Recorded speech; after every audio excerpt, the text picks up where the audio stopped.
Good morning, everybody. Indeed. Criminal charges across the board. Good to see you all. Thank you for being here. We know you've got many choices to make every single day, and we are always so very, very grateful that you choose to spend some time with us. So thank you, thank you, thank you. You guys, that was quick. You guys know the drill. Let me take care of that. Hold on a second here. How do I do this? This is all new. I don't even know what's going on, but we'll do that anyway. You guys know the drill. Tapping is clapping, liking is loving, sharing is caring. Thank you for being here. We appreciate it very much. There is a gifting goal today that keeps freaking me out. I don't know what's going on there. They've changed the way that this is supposed to work. So hold on. I'm going to do this. We'll do, I don't even know what happened. It's all new. I don't like things that are new. So we'll figure it out. Just do your thing. You know the drill. Join the team here. Do all the stuff with all the things. There is a gifting goal, as I mentioned. Don't forget, we are crowdfunded here. If you want to support the channel, please consider doing so. Best way to do that is through the various pay apps: Cash App, PayPal, Venmo. Thank you very, very much. We are streaming live on YouTube and on Twitch today. Super chats are available on YouTube. Thank you very much. I'm trying to do better at acknowledging that. We are building our YouTube audience. For those of you who watch us every day here, if you would not mind subscribing to our YouTube channel, it's free. So please consider doing that. Also, please consider subscribing on Twitch as well, as we expand our platform. So thank you all very, very much. A reminder, link tree that exists in my bio. There's a few things I wanted to point out. The first two links, there's the Facts HQ link, and you'll see one that's just simply titled Tobias. Tobias happens to be my son. He's an artist. All the items that are in his merch store are of his own design. I may be biased, but I think he's quite an artist. In fact, he's done a lot of my tattoos. So he's a tattoo artist as well. So if you want to pick up some merch and support a young artist, a young struggling artist, that'd be awesome. Also, the Facts HQ link is there as well. This shirt, Drink Coffee, Fight Racism, Empower Women, also available in the merch store, along with a whole bunch of other items that are there too. So it's a great way to connect with your community, with our community, and join the Discord. That's the last plug that I'll make this morning for that. Consider joining the Discord. You'll find the link to the link tree in the link tree as well to that. If you're struggling accessing the Discord, please consider reaching out to one of our moderators. They can help, or just copy the link, paste it into a browser, and you should be good to go. So thank you. Thank you all very much for being here. So last night. Now, I'm not going to play the entirety of his speech because it's just more of the same. A couple of things that stood out to me. I didn't watch it live. Didn't want to give him the courtesy, so I watched the 18-minute summary. He kind of approached that last night as if it were a campaign rally, right? As if it were a campaign stop, and that he had to speak loudly so that the people in the back could hear him. He came off as just I don't even know how to describe it, other than he's like screaming at clouds until like your grandpa comes out, or your great grandfather in this case, walks out into the porch and he sees the squirrels stealing the bird seed, and he's yelling at them, "You get off my lawn!" That's kind of how it came across. You know, we know that the president of the United States, and I'm going to take Danny's advice yesterday and just refer to him as the president of the United States, because this, when you connect what his title is to the ridiculous things that he says and the horrible statements that he makes, it completely puts things into perspective that this is the president of the United States talking, okay? The president of the United States just being angry and yelling and screaming, and who's ever running the teleprompter, I think is interesting, because that was on overdrive. You know, that was a pre-recorded message that it seems like they turned up the speed on the teleprompter. I don't know, but he was exasperated at times. Seemed like there was some shortness of breath. We heard nothing new. Basically, it was the same old kind of bullshit that we've always heard from him. The only things that I'll play for you guys are, well, a couple things. I think if we just listen to this particular portion of his speech, which was basically the beginning of the speech, it's just a few short lines, and then there's one new thing that we'll discuss, these warrior bonuses, which is pretty wild to me. But let me play this for you. This is how it started. 11 months ago, I inherited a mess. This is what the Biden administration allowed to happen to our country, and it can never be allowed to happen again. Do you remember when Joe Biden said that he needed Congress to pass legislation to help close the border? Let's look at the facts. Under the Biden administration compared to the Biden last year, under Biden, the Democrat inflation disaster, again, the worst in the history of our country, under Democrat rule. Look at Minnesota, where Somalians have taken over the economics of the state. Before my election, the vast majority of good and decent Americans were forced to watch as corrupt politicians plundered the halls of power, exploited our taxpayers, and pillaged every system that makes civilized society function. To each and every one of you, have a Merry Christmas and a Happy New Year. God bless you all. Yeah. So thank you, Swishy Raiders. Appreciate you guys for being here. Hearts in the chat for Swishy Raiders, please. More of the same. You know, we're just going to find somebody to blame. We discussed this yesterday. When your entire economic agenda is based on the lies that you told on the campaign trail, that you're going to end inflation, that you're going to lower costs, that you're going to bring jobs back to America, the tariffs are going to save the day, and none of that is working, then all you have left is to blame someone. That's it. That's all you've got. That's all that's left is to blame someone. The only thing that that I heard that was new was this. I am also proud to announce that more than 1,450,000, think of this, 1,450,000, $20,000 a year. Hang on a second. And next spring is projected to be the 20,000, just passed one big, beautiful bill. Tonight, I am also proud to announce that more than 1,450,000. 1,450,000. Okay. Sorry, you misread the teleprompter, sir. But anyway, continue. Think of this. 1,450,000 military service members will receive a special, we call warrior dividend before Christmas. A warrior dividend. In honor of our nation's founding in 1776, we are sending every soldier $1,776. Think of that. And the checks are already on the way. Nobody understood that one until about 30 minutes ago. We made a lot more money than anybody thought because of tariffs. Okay.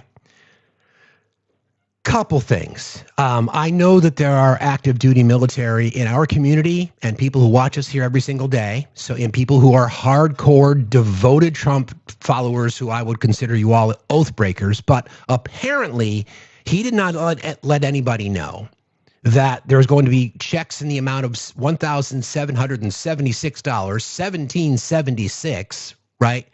The checks in the mail, according to him, and that you'll get them before Christmas.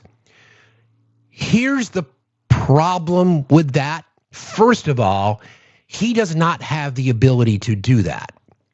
Congress has the ability and the only ability within our system of government because they hold the purse. The Treasury Department would have to be the ones that would be issuing these checks. Exactly how those Doge checks go for MAGA. Exactly. So the President of the United States standing there in the diplomatic portion of the White House, decorated with Christmas trees and gold, of course, has basically told you, active duty military, that you're getting a check by what? Next week from today, by next Thursday. Checks in the mail. Okay. So just to be very, very clear, so in case there's some confusion in the back, well, that's not what he said. It was taken out of context. Well, listen. 1,450,000 military service members will receive a special, we call warrior dividend before Christmas. A warrior dividend. Okay, 1,000, 1,000,000, 9,000 gazillion, whatever the number is, will be receiving a warrior dividend in the amount of $1,776. So all 1,450,000 of you active duty military are going to be getting a check for $1,776 before Christmas. Okay. Dividend in honor of our nation's founding in 1776, we are sending every soldier $1,776. Got it. Think of that. And the checks are already on the way. Okay. Nobody understood that one until about 30 minutes ago.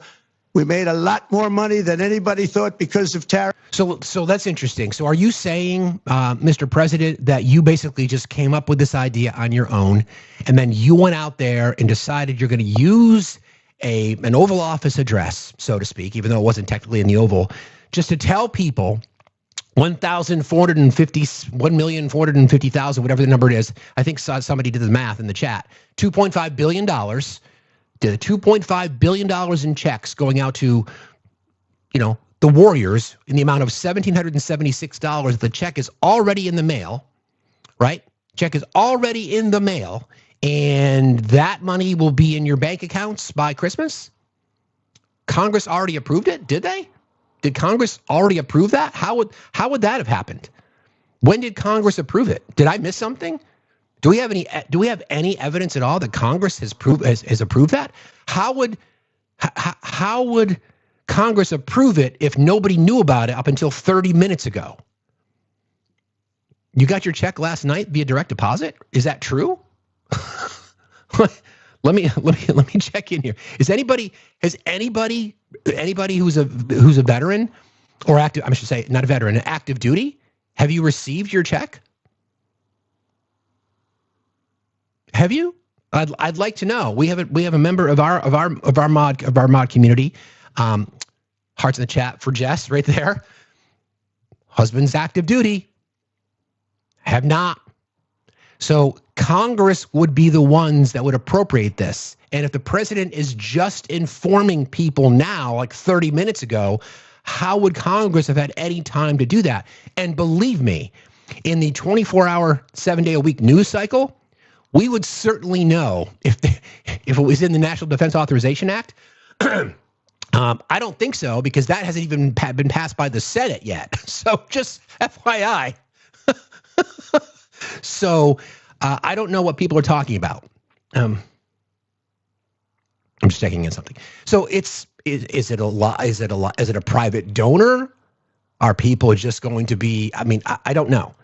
I just don't forget. You were promised a Doge check of $5,000, and I saw creators on this app, Trump supporting creators on this app, I should say the president supporting creators on this app, went out publicly, full chest, saying, oh yeah, I'm going to get my Doge check, and these are the things I'm going to do with it.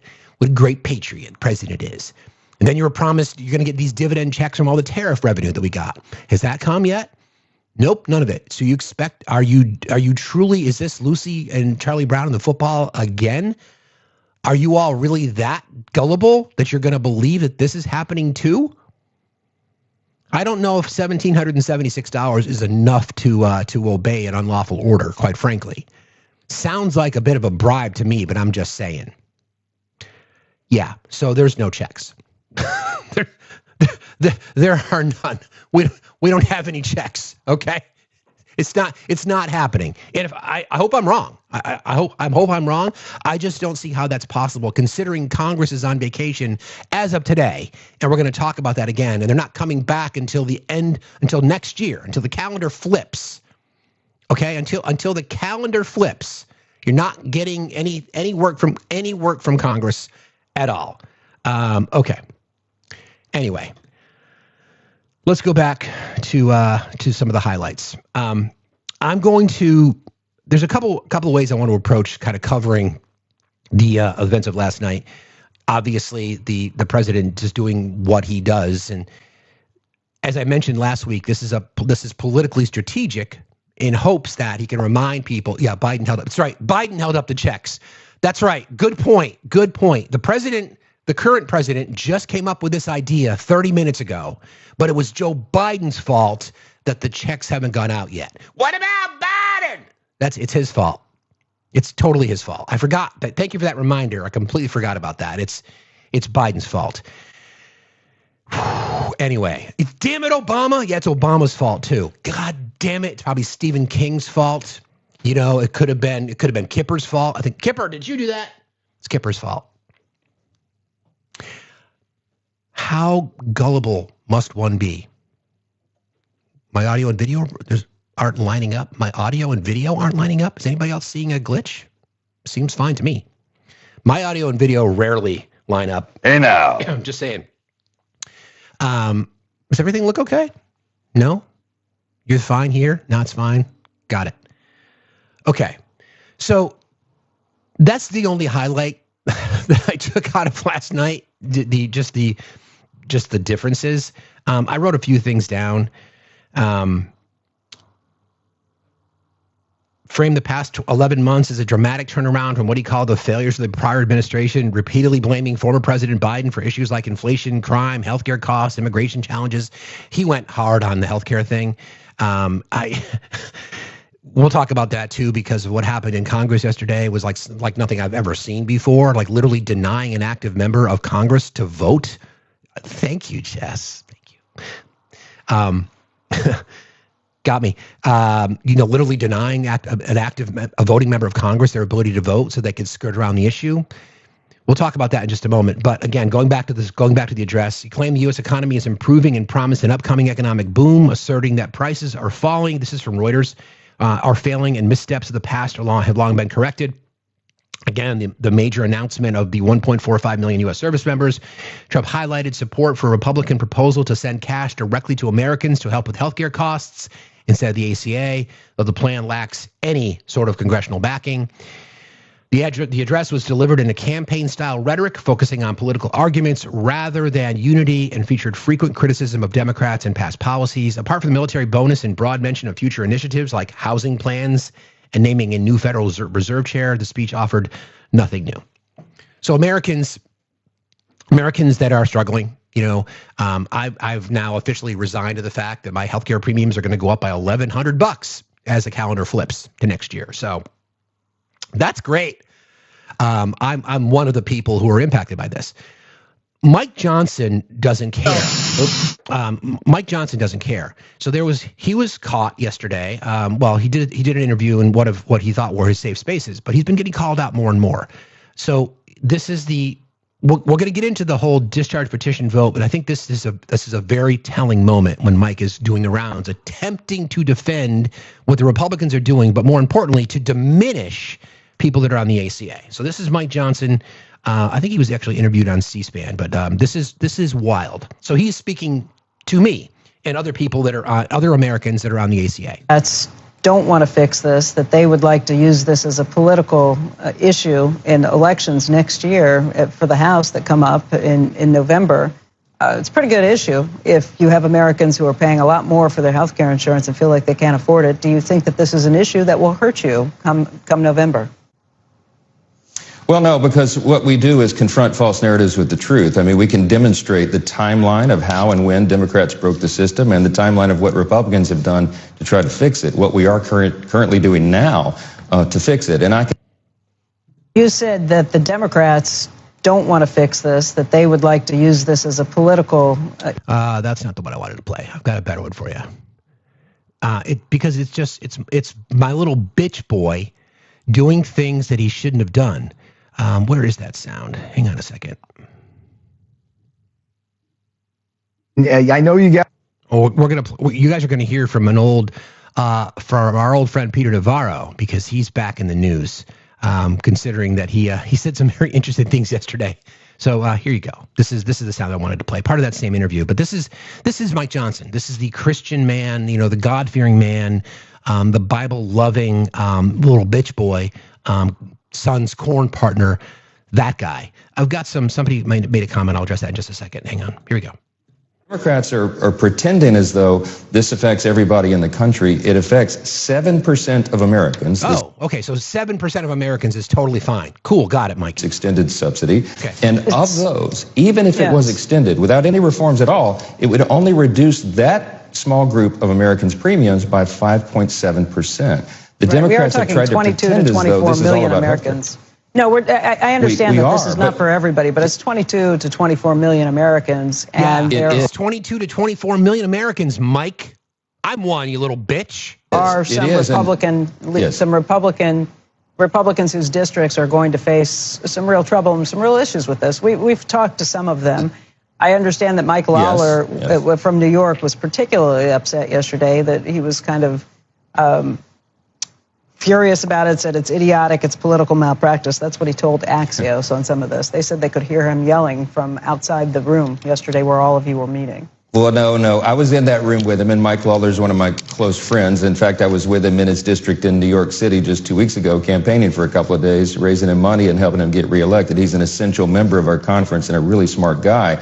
And what he was arguing for is this 7% of Americans. But here's the point. What we're going to do today is the first of multiple steps to help not just 7% of Americans, but 100% of Americans reduce their premiums, actually reduce their premiums, not subsidize insurance companies to raise the premiums, but reduce them. And the first of those votes is today. This is the lower premiums.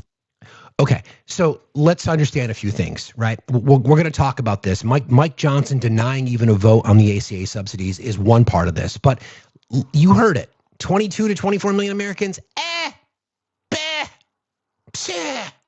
Whatever. No big deal. No big deal. That population number is roughly the 22 to 24 million. That's roughly the 7% he's talking about. That's not the point. That's not the point. I want to just read something. Somebody shared something regarding these warrior dividends. I don't know if I have all the information. Hang on one second. Somebody said that they're considering a workaround. I don't know where that comes from. If somebody wants to provide me some context, maybe put it in our chatting section of the Discord, and we can look into it. Anyway, we'll talk about that in just a second. Using it for housing, cool, great, okay, good. I hope it happens. I just don't see your message for the information I was able to find. All right, hang on a second. We'll need to corroborate this. Give me a second, guys. I'm going to try to. This is what you do with breaking news. Happens on the fly. Hang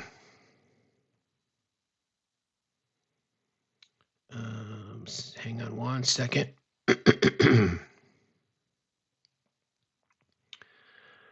Warrior dividends apparently are being issued out of the appropriations for basic assistance housing. With distribution leaving approximately $300 million in the BAH funds for any other basic assistance housing needs of the military. We'll confirm that. Thank you, everyone's dad, for chiming in on that. The warrior dividends are being issued out of the appropriations for BAH, with the distribution leaving approximately $300 million in the BAH funds for any other basic housing assistance needs for the military. Okay. So maybe there is a method to how they're going to do this. I don't know if we will look into this. We will certainly look into this, guys. Payment is officially a one-time supplement to the basic allowance for housing entitlement funded by a $2.9 billion appropriation from Congress. The administration has branded it as a warrior dividend.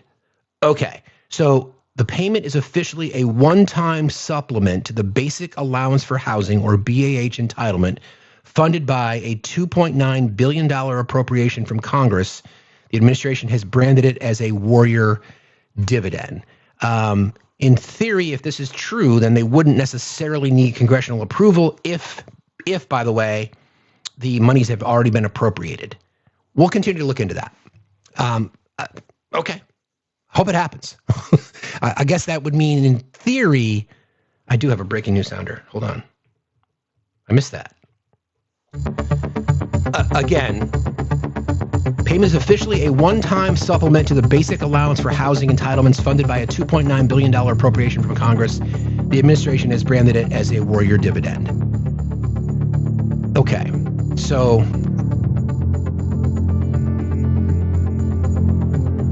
I'm just reading this. Hang on one second.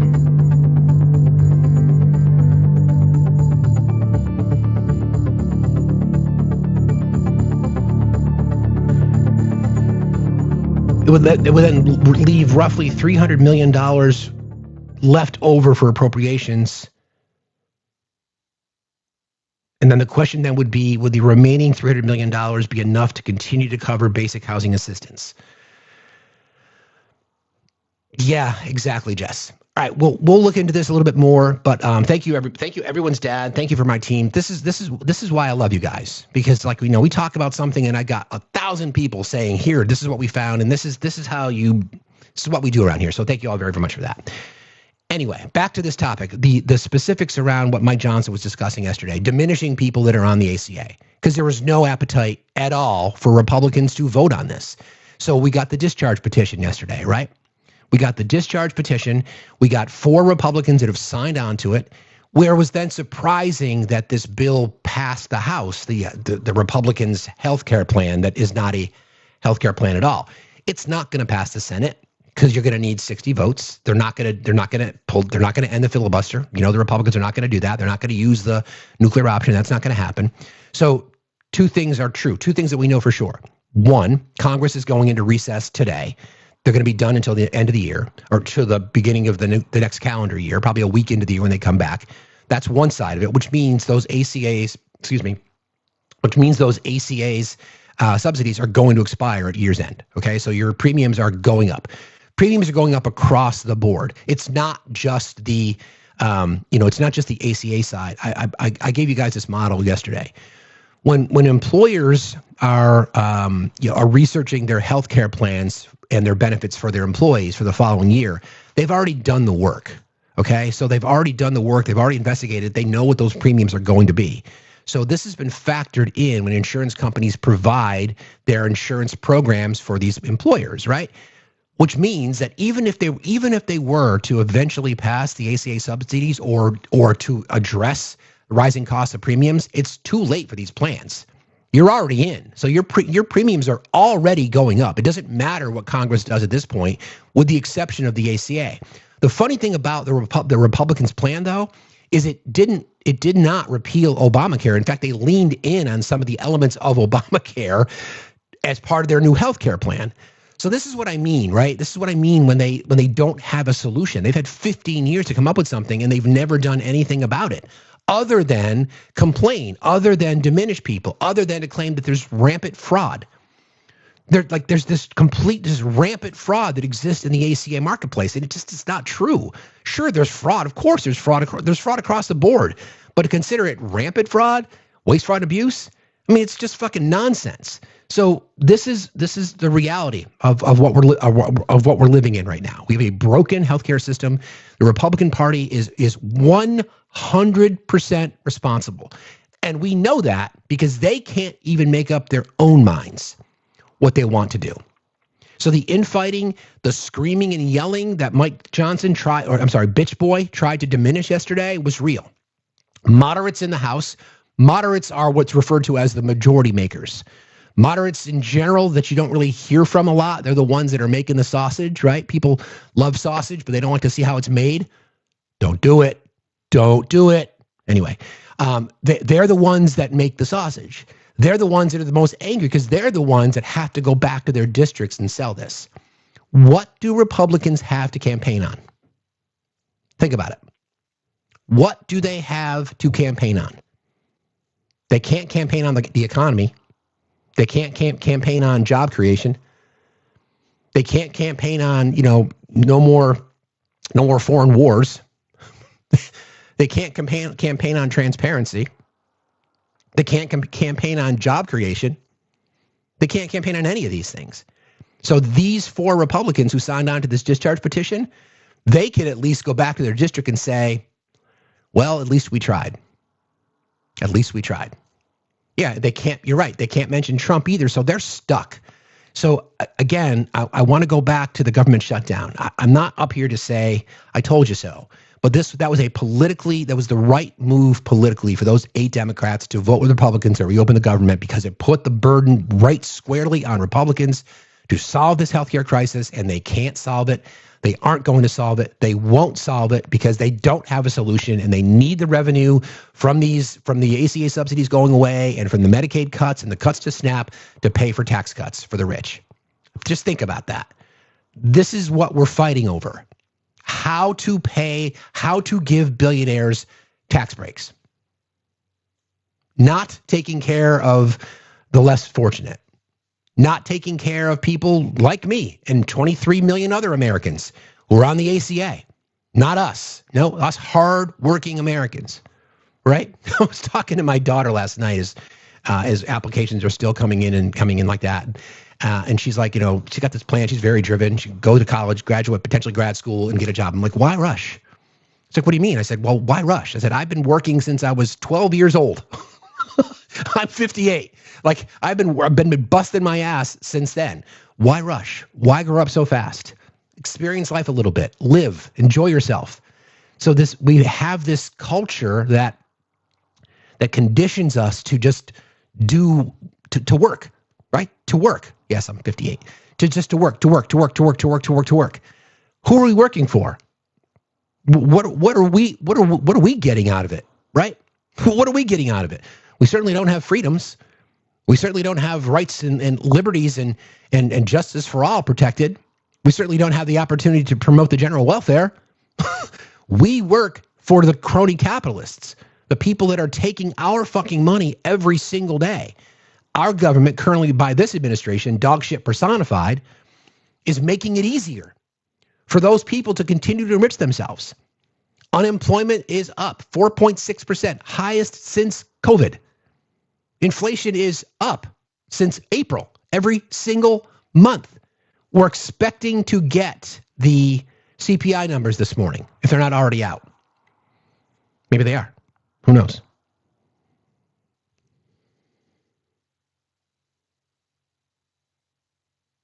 Yeah. Good point. Good point, Cookie. There's been 72 times, I think is the number, 72 times Republicans have voted to get rid of the ACA. 72 times. They don't have a solution. So instead, like I said, they're using money from working class, middle class Americans, the working poor, to pay for tax cuts.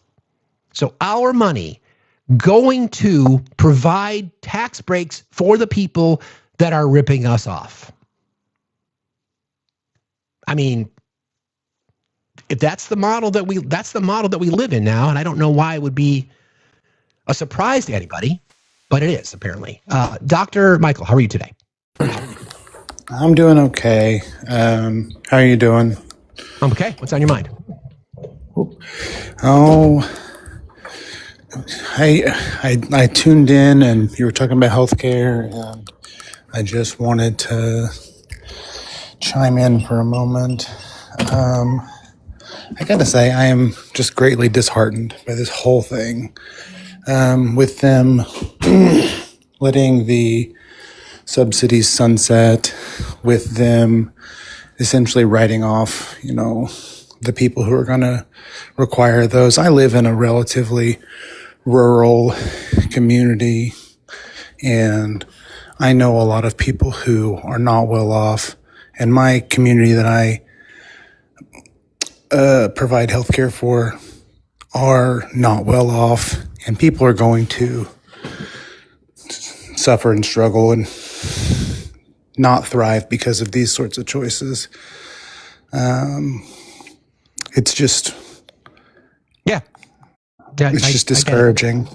It is. The question is for all of us though, and the ask is that we all have to do something. We can't continue. We can't let them win. We have to do something. We have to prop up members of our community. We have to show people that their votes truly do matter. It's incredibly important. It's incredibly important that we all look out for each other. On a different aspect, and speaking of pushing back, I don't know if you're aware of this. So the American Academy of Pediatrics, whenever the ACIP put out their most recent recommendations on vaccination schedule, the American Academy of Pediatrics, and also multiple other organizations, but they're the biggest one because they're the pediatrics organization, right? They put out their own vaccination schedule and said, hey, this is the ACIP's recommendations are not science-based. These are obviously politically motivated. We recommend this. Please consult your doctor. Please, be mindful. And in retaliation, yesterday, HHS announced that they were pulling all grants and funding from the the American Academy of Pediatrics. I haven't been able to research that yet, Michael. We could kind of have a rule around here that we don't. Oh, we just want to make sure that it's okay. I'm not saying you're not being honest. We just haven't had a chance to research that, so I don't like to get into topics until we've had a chance to at least look at it. It's just a commitment that we've made. But I appreciate your perspective. I appreciate you jumping in today. Thanks for being here. I appreciate it very much. You have a good day. Be safe out there. Okay. Absolutely. I apologize. You have a good day too, okay, Michael. Thanks. I appreciate that. See you later. It's just our rule, friends. I'm not saying he's wrong. Without the ability for us to be able to kind of look into it at first. I'm not saying he's wrong. Certainly not saying he's wrong. That's just our general rule, and I just try to be consistent. That's all. All right. So we've got CPI numbers out here. Let me just check on this real quick.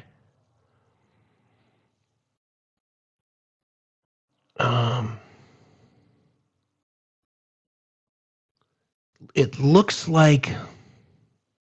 Trying to read this. It's really how they put this out. According to, this is the BLS, consumer price index for all urban consumers increased 0.2% on a seasonally adjusted basis over the 2 months from September 2025 to November 2025. The U.S. Bureau of Labor Statistics reports today over the last 12 months, the all items indexed increased 2.7% before a seasonal adjustment. BLS did not collect survey data for October 2025 due to a lapse in appropriations. The seasonally adjusted index for all items less food rose 0.2% over the 2 months ending in November. From September to November, the index for shelter increased 0.2%. The energy index rose 1.1% over the same 2-month period, and the food index increased 0.01%. Other indexes which increased over the 2 months ending in November include household furnishings and operations, communication and personal care items. Hey now, income. Listen, personal care items, gonna need those more than ever. So, I mean, of course, I'm talking about brushes and combs and things like that. In contrast, the indexes from lodging away from home, recreation, and apparel decreased over the same 2-month period. The all items index rose 2.7% for the 12 months ending in November after rising 3% over the 12 months ending in September. The all items less food and energy index rose 2.6%. Okay, so according to this, there are sectors that are up. Looks like the overall inflation rate went from 3% to 2.7%. If I'm reading that correctly, I hope so. I hope so. Just a reminder, friends, MAGA, just a reminder. When the inflation rate goes from 3% to 2.7%, that does not mean that the prices are going down. That just means that they're not going up as much. Okay? So, I think I read that right. Let me see here.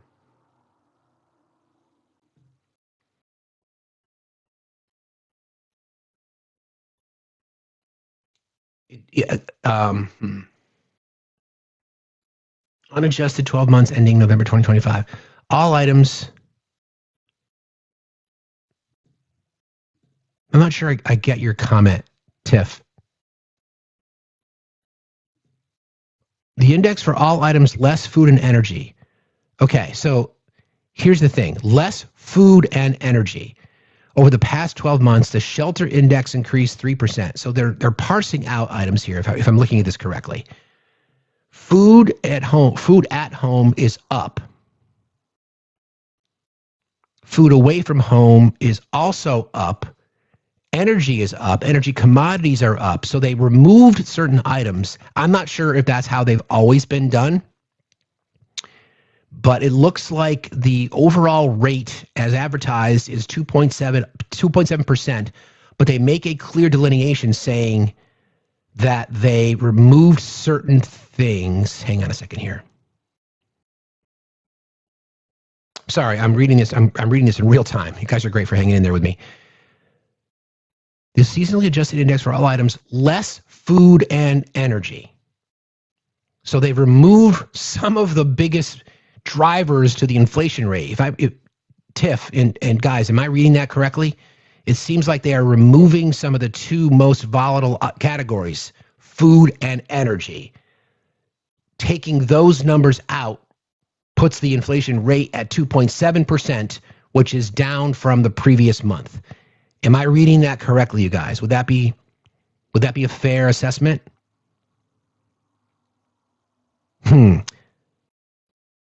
Okay. So it looks like gasoline, we know gas prices come down in the winter, and they are. National gas averages are down like, I think, 9 cents since last year at the same time. Even though slowing the economy is still okay.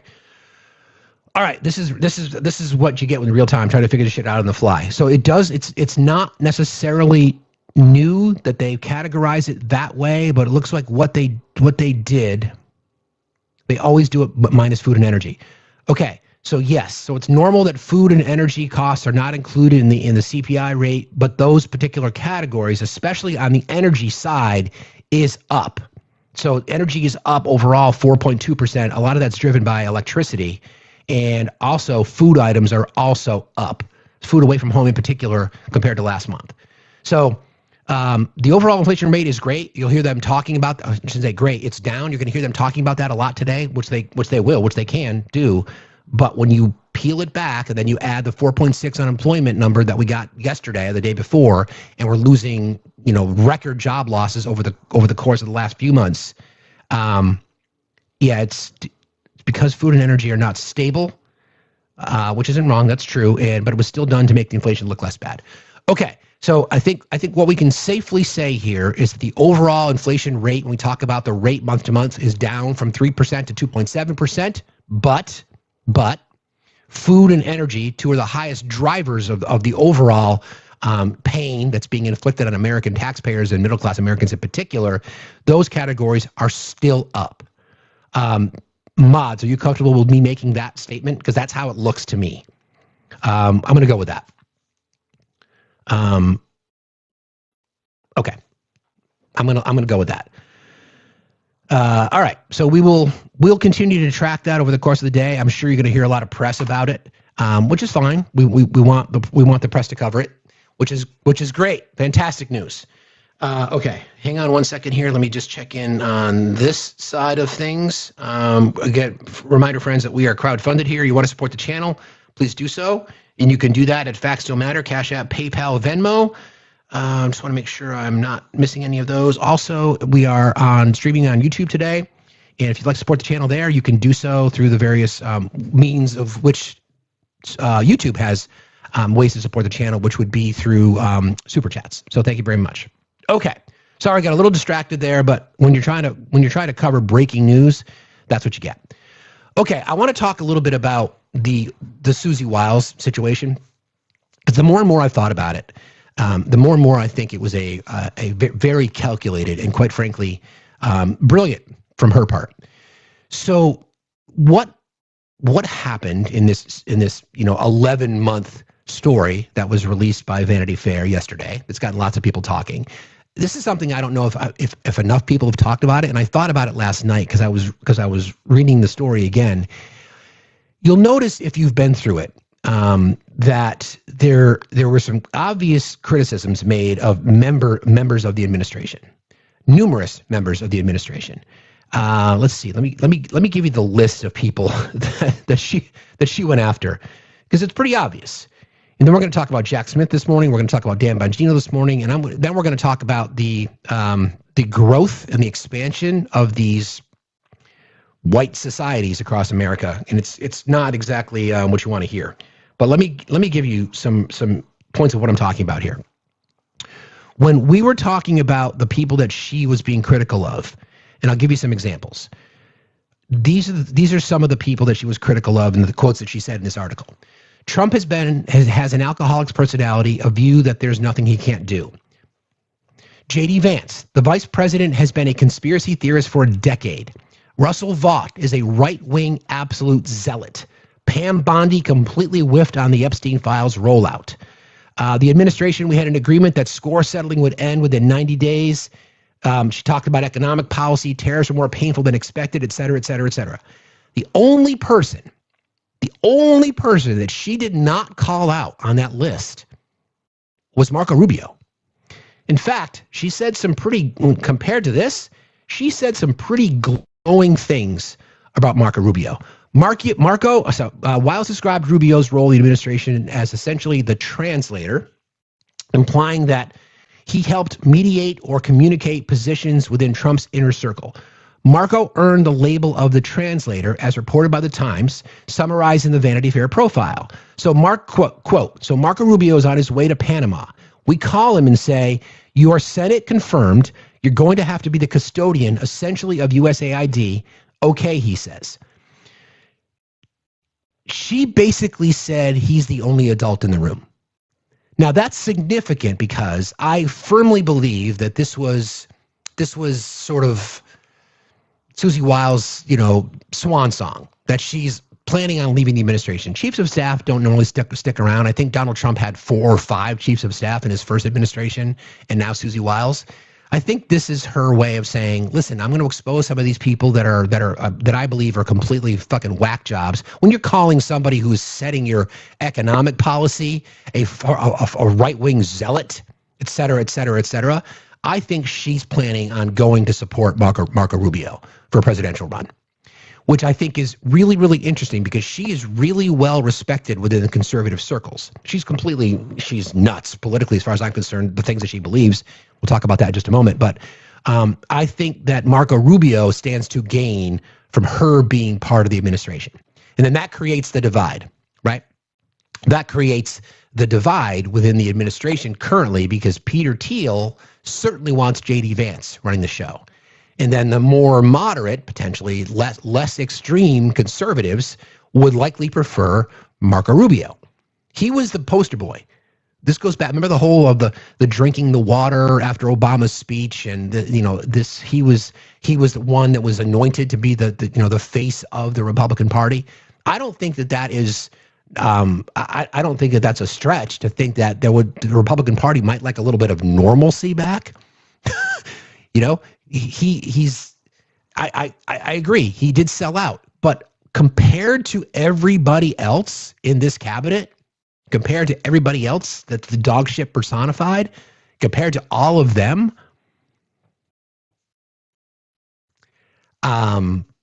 he's the adult in the room. He is the adult in the room. And I think it was a calculated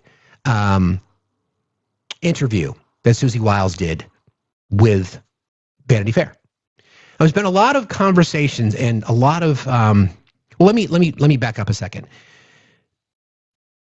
People are doing the rounds now in an attempt to try to either move away from this. The president hasn't responded to Truth Social last I checked. And the people in the cabinet, people in the circles are trying to stick up for Susie Wiles, going on the offensive, so to speak. Well, Peter Navarro's name, I mentioned this before, he is out, because his name is connected to the economic policy. And he doesn't want to be the one that's sold down the river because, what was his name? Ron Vera, his pseudonym. He was being interviewed on News Nation, and he's being asked questions about the Vanity Fair article, and just listen to how he answers this question. As the chief of staff today, there was a big write-up in Vanity Fair, and we'll be talking about it throughout the show. One of the things that she mentioned was about tariffs, Peter, and she said, I'm quoting here, "It's been more painful than I expected." Given that inflation's gone up since liberation. Hang on there, because Susie Wiles has rejected virtually everything about. That's her quote, though. No, actually, so again, she's not rejected this. She's not denied saying these things. Susie Wiles herself has not denied saying these things, and the reporter here literally just called that out. She has not denied saying these things. So it's interesting when you're quoted. And actually, I'm going to play some sound from the actual author of the piece, Chris Whipple, in just a second. But she's not denied saying any of this. And this is how Peter Navarro is going to try to spin it. Staff today, there was a big write-up in Vanity Fair, and we'll be talking about it throughout the show. One of the things that she mentioned was about tariffs, Peter, and she said, I'm quoting here, "It's been more painful than I expected." Given that inflation's gone up since liberation. Hang on there, because Susie Wiles has rejected virtually everything about. That's her quote, though. No, it's not her quote. It's the quote that Vanity Fair put in there. That thing It's Vanity Hit. It's not Vanity Fair. Okay, that thing. I mean, I thought she's in quotes. I thought they say that she said that. That doesn't mean she said that. Like I'm telling you, you look at that article. I thought the media was unfair to Donald Trump in the first term. I think it's even worse this time around. I have never seen a two-part article or even a one-part article that is so just a drumbeat of fear over fact as that Vanity Fair piece. That is a hit piece, and I know you guys are going to love talking about it. It's like, but there's other things going on in the world that really should be talking about. That's a hit piece, and there's nothing in it that has any credibility, full stop. All right. Nothing. That's an interesting take when you want to say those are not her quotes. But no one, including Susie Wiles herself, has never denied saying any of these things. You can't just quote somebody numerous times without the receipts. So, Chris Whipple, who is the author of this piece, is doing the rounds. He was on what show is this? He was on with Morning Joe. He's being interviewed, and to address that.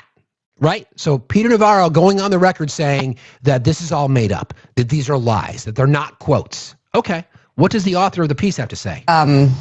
Susie Wiles has never been disloyal. I don't know if that's implying that her saying what she said in your article and in your recordings is disloyal or just the truth. But Catherine Levitt took it a step further, calling your reporting disingenuous and that words were taken out of context, basically saying you were not doing your job correctly. Can you prove otherwise? And have you heard from the White House, from anybody in this White House directly? Well, you know, Mika, here's a rule of thumb for young journalists. When your subject starts talking about context and being disingenuous and framing, you know you've done something right. Exactly. The reason they're not talking about the substance of the piece or any of the quotations in the piece is because they know full well that every word is on tape. I spoke to Susie Wiles 11 times, 11 in-depth interviews over nearly a year. And what was remarkable about it, and she deserves tremendous credit for it. She was freewheeling. She was unguarded. She was unlike any other senior White House official I've ever encountered. She was on the record almost all the time. You know, I wrote a book about the Biden White House, and everybody was on deep background all the time. Quite the contrary here. But look, the fact is, and how often do you get a fact check, a confirmation from Donald Trump, who admitted that he has an alcoholic's personality? Apparently, he wears it as a badge of honor. J.D. Vance said he's a conspiracy theorist. He just believes in conspiracies that are true. Correct. Check and check. Yeah. So when you say that these interviews are on tape, because there is a lot of pushback from the White House, but it's very clear in these interviews that you tell them they're on tape, correct? Absolutely. I mean, it was crystal clear from the get-go that, and to my surprise, frankly, as I was saying before, senior White House officials never do this, but Susie was absolutely on board from the beginning. And by the way, when I told her, hey, guess what? Vanity Fair wants to publish the piece, she said, fantastic, congratulations. Look, everybody was on board. Everybody knew the drill. When the photographer, the Vanity Fair photographer, went to the White House, we were there the entire day. So, you know, you talk about pushback, but frankly, it reminds me of the good old days of Watergate, when Ben Bradley famously said that the Nixon White House was making non-denial denials. This is the ultimate non-denial denial. So, you know, Peter Navarro can say whatever he wants. You know, in the right-wing circles, they can call it hit piece all they want. But there are tapes. There's reporting that there was an attempt to try to be disingenuous and push away from this. And the reporter reminded them that, I've got the tapes. This is what you said.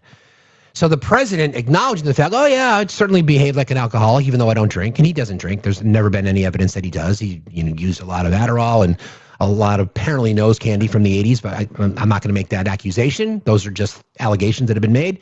J.D. Vance literally admitting that he will certainly use a conspiracy theory if it's politically advantageous. The entire situation about what the lies that he made up about Ohio, Springfield, Ohio in particular. He said, oh, yeah, totally. I'll just use whatever to get the attention on something. I'll make shit up all the time. So he's a known conspiracy theorist, has acknowledged it. Others in the cabinet, the fact that Peter Navarro had to come out literally and say, to call it, I want to play it again. Just because it's so. Let me leave you with this. Susie Wiles, the chief of staff today, there was a big write-up.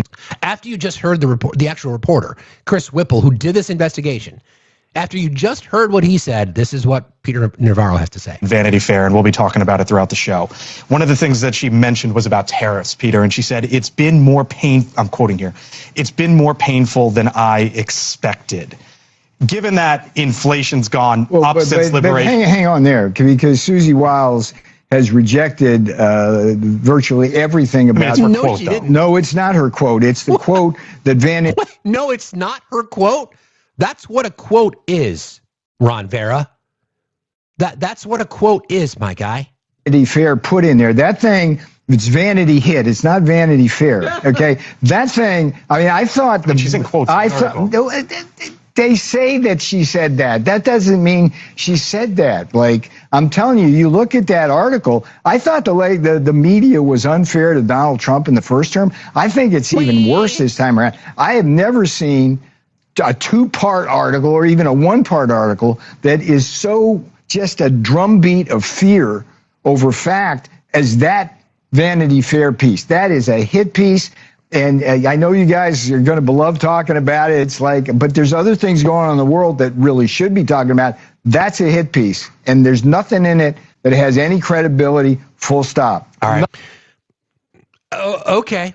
Well, you guys can make your own opinions on this when you literally have the person who wrote the article talking about it. I've got the receipts. I've got the tapes. I've recorded this information. You're on the record. We discussed this. Here's the evidence. And there's been no pushback from the people involved. None. So the story goes a little bit deeper because there's been pushback from Caroline Leavitt because she said, well, it stems from this photograph. All right, I'm going to show you this. I apologize for the jump scare. So from this particular photograph, she said that this was, negative press in an attempt to make someone look ugly. And I am no expert on lip filler or cosmetic surgery, but if you look closely, you can see what look like, I don't know, needle marks. I don't know if that's just bad application of her lip gloss or if it's lip filler, right? Is she gradually stepping into the Mar-a-Lago makeover? I don't know. Okay, that's what it looks like to me. I don't know how to describe it otherwise.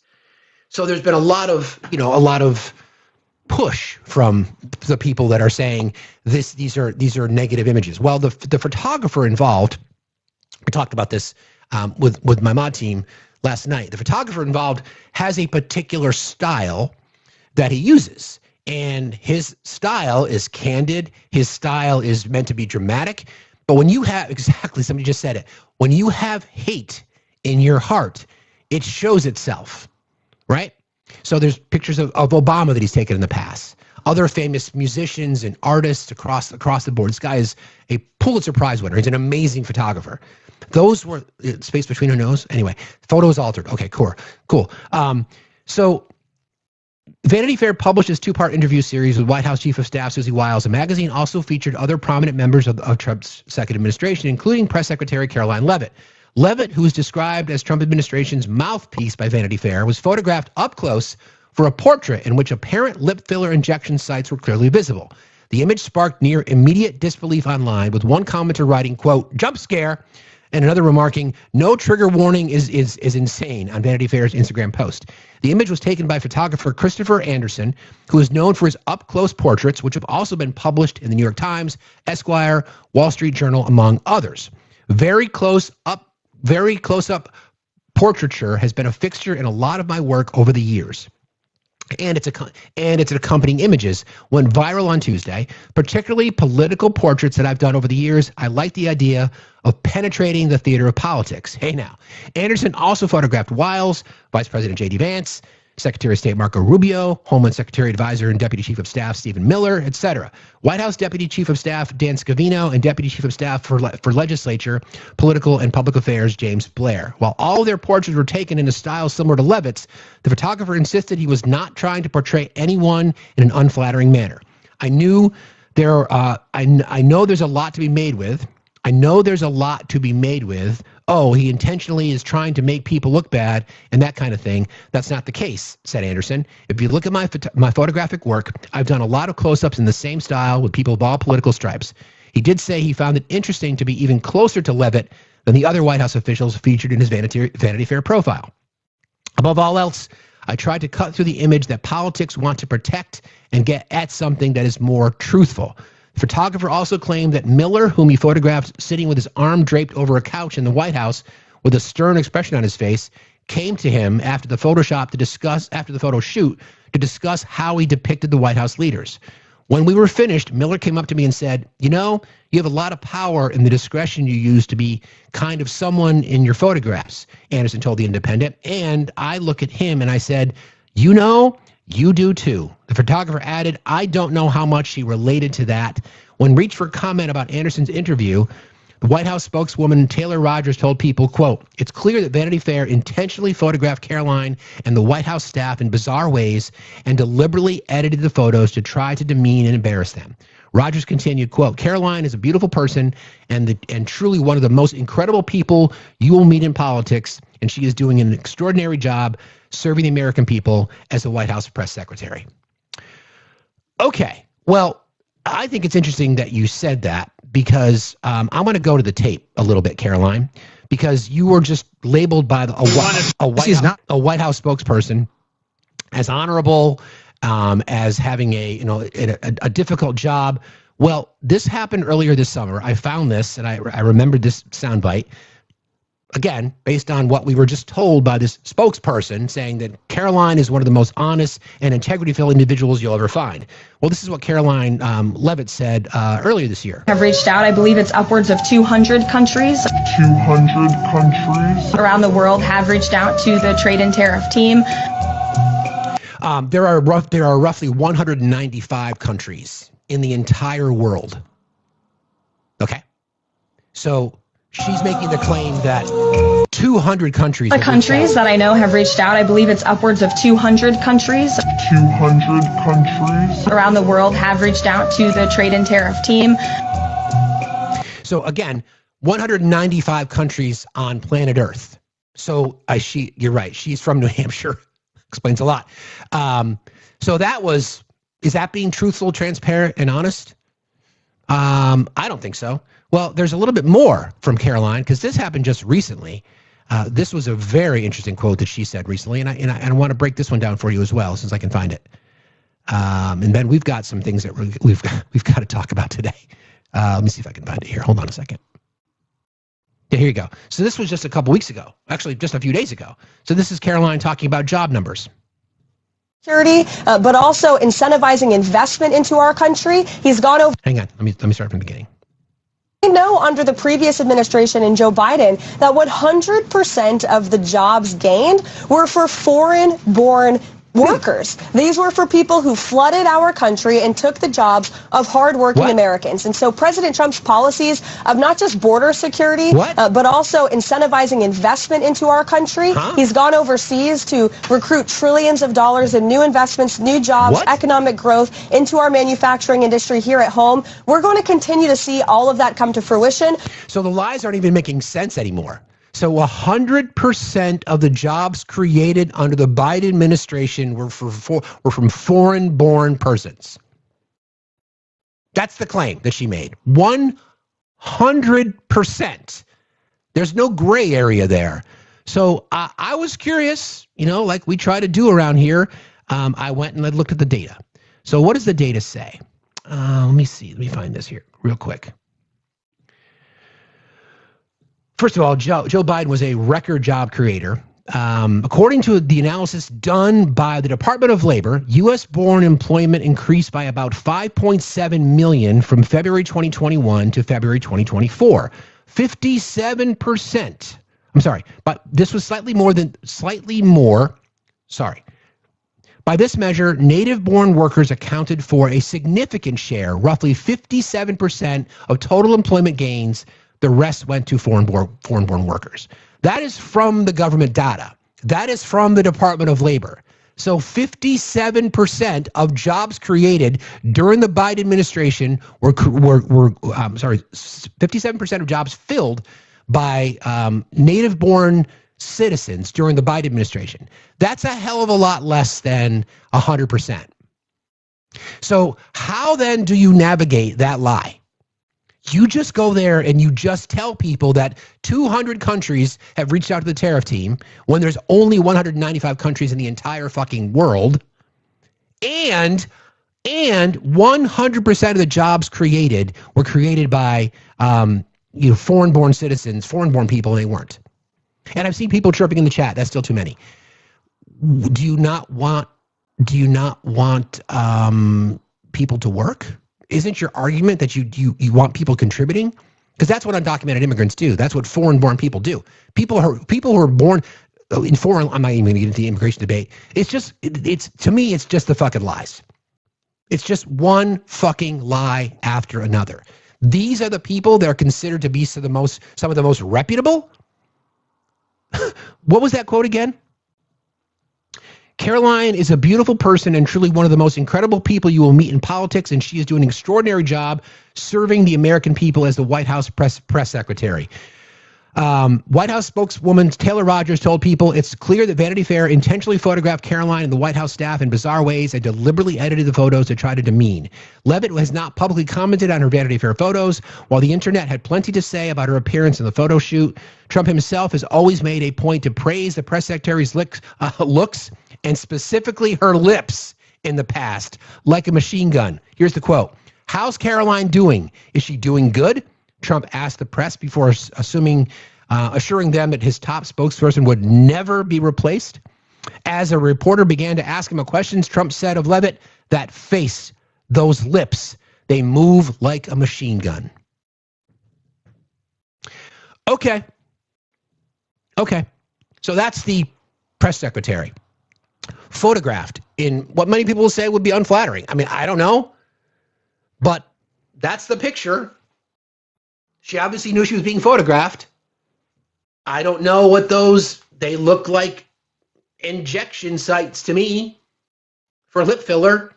Apparently you have to keep daddy happy. You got to make sure that your machine gun lips are as full as possible. I'm just saying.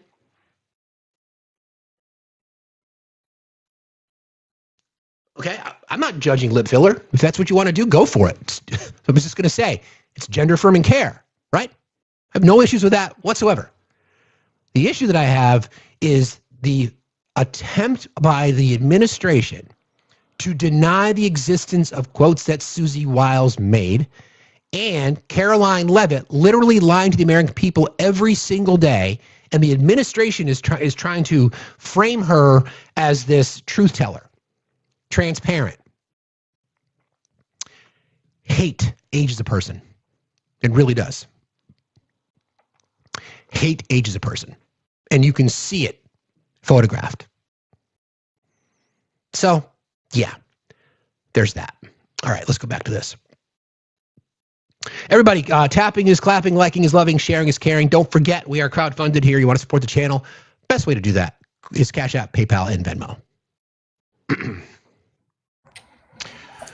Good morning. Good morning. Good morning, everybody. So 2 points with the job numbers, and they're taking our jobs. Well, I think I came on earlier the week and I said I got offered a part-time job, okay?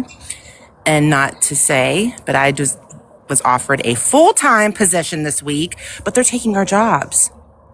Taking our jobs.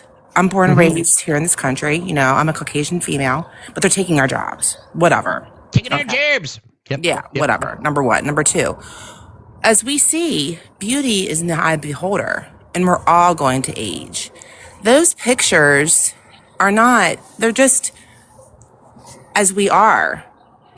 And ugly shows ugly. You can be the most beautiful person. You can be the most beautiful person, but just be ugly inside. So that, all this talk about, they're editing our pictures, they're showing the worst of us. They already showed us the worst of us. Those are just photographs of everyone. So, and like you said, hey, they want to get filler? Join the club. Everybody is. If you're saying that, then you're telling on yourself. That's it. Exactly. They've already showed us during Trump 1.0 how ugly they are. They're, we don't need that. They're just ugly shows ugly. That's correct. That's it. That's it. Correct. I mean, she's got to keep the machine gun lips juicy. Hey, maybe if she took better care of herself and wasn't so hateful, that was shown the outside as well. But and as we know too, when you go into a presidency, a high stress job, look at all Obama and everybody, they've aged. That job ages you. Sure. It is. Sure. It's high stress. Absolutely. It is. So you took no one forced them to take these positions at all. Correct. And photographer is amazing. Those are the essence of those individuals who were photographed, and the essence now shows. And now the ramifications and the talk they're doing after this, that just shows more too. So, they're just telling on themselves. It's whatever. But I agree. Again, thanks for all you do. Thanks for everything. Thank you, friend. Thanks. See you later. Take care. Have a good day. Be safe. Yeah, again, right, hey, knock yourself out. Little gender affirming care, do it. Go for it. I think we've sufficiently addressed that. For another excerpt from this story that probably didn't get reported on, in the story, Caroline Levitt is referred to as the mouthpiece. The combative White House press secretary fields questions from the press corps with all the subtlety of a Rottweiler. Wiles calls her a scary good communicator, right up there with New York Mayor-elect Zohran Mamdani. The president doesn't give a crap. Quote, the president doesn't give a crap if you're a man or a woman, Levitt says. He just wants you to be good at your job. How's she faring in the onslaught of questions about the Epstein files after Trump's about face? Quote, it's pretty clear he wants us to be aggressively offensive when it comes to this issue. Okay. Dan Scavino, he's referred to as the caddy. The deputy chief of staff and director of presidential personnel is a social media obsessive and veteran of Trump's first term. He's also a former golf club manager and as a teenager toted the president's clubs. This guy literally was Donald Trump's caddy. Okay? He is the deputy chief of staff and director of presidential personnel. Okay. When we came into the office in Trump 1.0, he says, quote, the Russia hoax kicked in right away, and it was nothing but investigation after investigation after investigation. This go around, we came in, we won. There's no investigations. We control the White House, the Senate. He said, we control the House, the Senate, and the White House, and the president can focus on his policies. Scavino says Trump is relentless. Quote, my toughest challenge is honestly keeping up with the president because he is literally nonstop. He's always go, go, go. Okay. James Blair, the Bulldog, 36-year-old White House deputy chief of staff for legislative, political, and public affairs. This person, if you know the West Wing, this person's in the position that Josh Lyman held in the White House. Legislative deputy chief of staff, legislative affairs, political and public affairs. Is one of Susie Wiles' favorite junkyard dogs. Blair says Trump's genius is being able to simplify. Like, don't use a $10 word when a $2 word will do.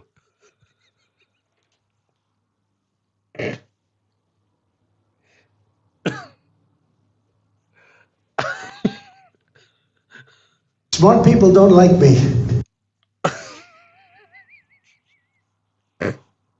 I don't know why that cracks me up so much, but it does. Don't use a $10 word when a $2 word will do. He has a real talent for just cutting through all the bullshit and the clutter and then getting down to brass tacks. Staring down a possible GOP shellacking in the 2026 midterms, Blair says the Epstein scandal is one of the big threats, but He's more worried about making sure people are feeling economically better a year from now, because even if Epstein were perfect, they don't feel good about the economics. We're fucked. Even if the Epstein files were perfect, they don't feel good about the economy. We're fucked. Because he's talking about 2026. Well, he's being honest. That's not a $2 word. So that's a little bit of the inside baseball, as they say.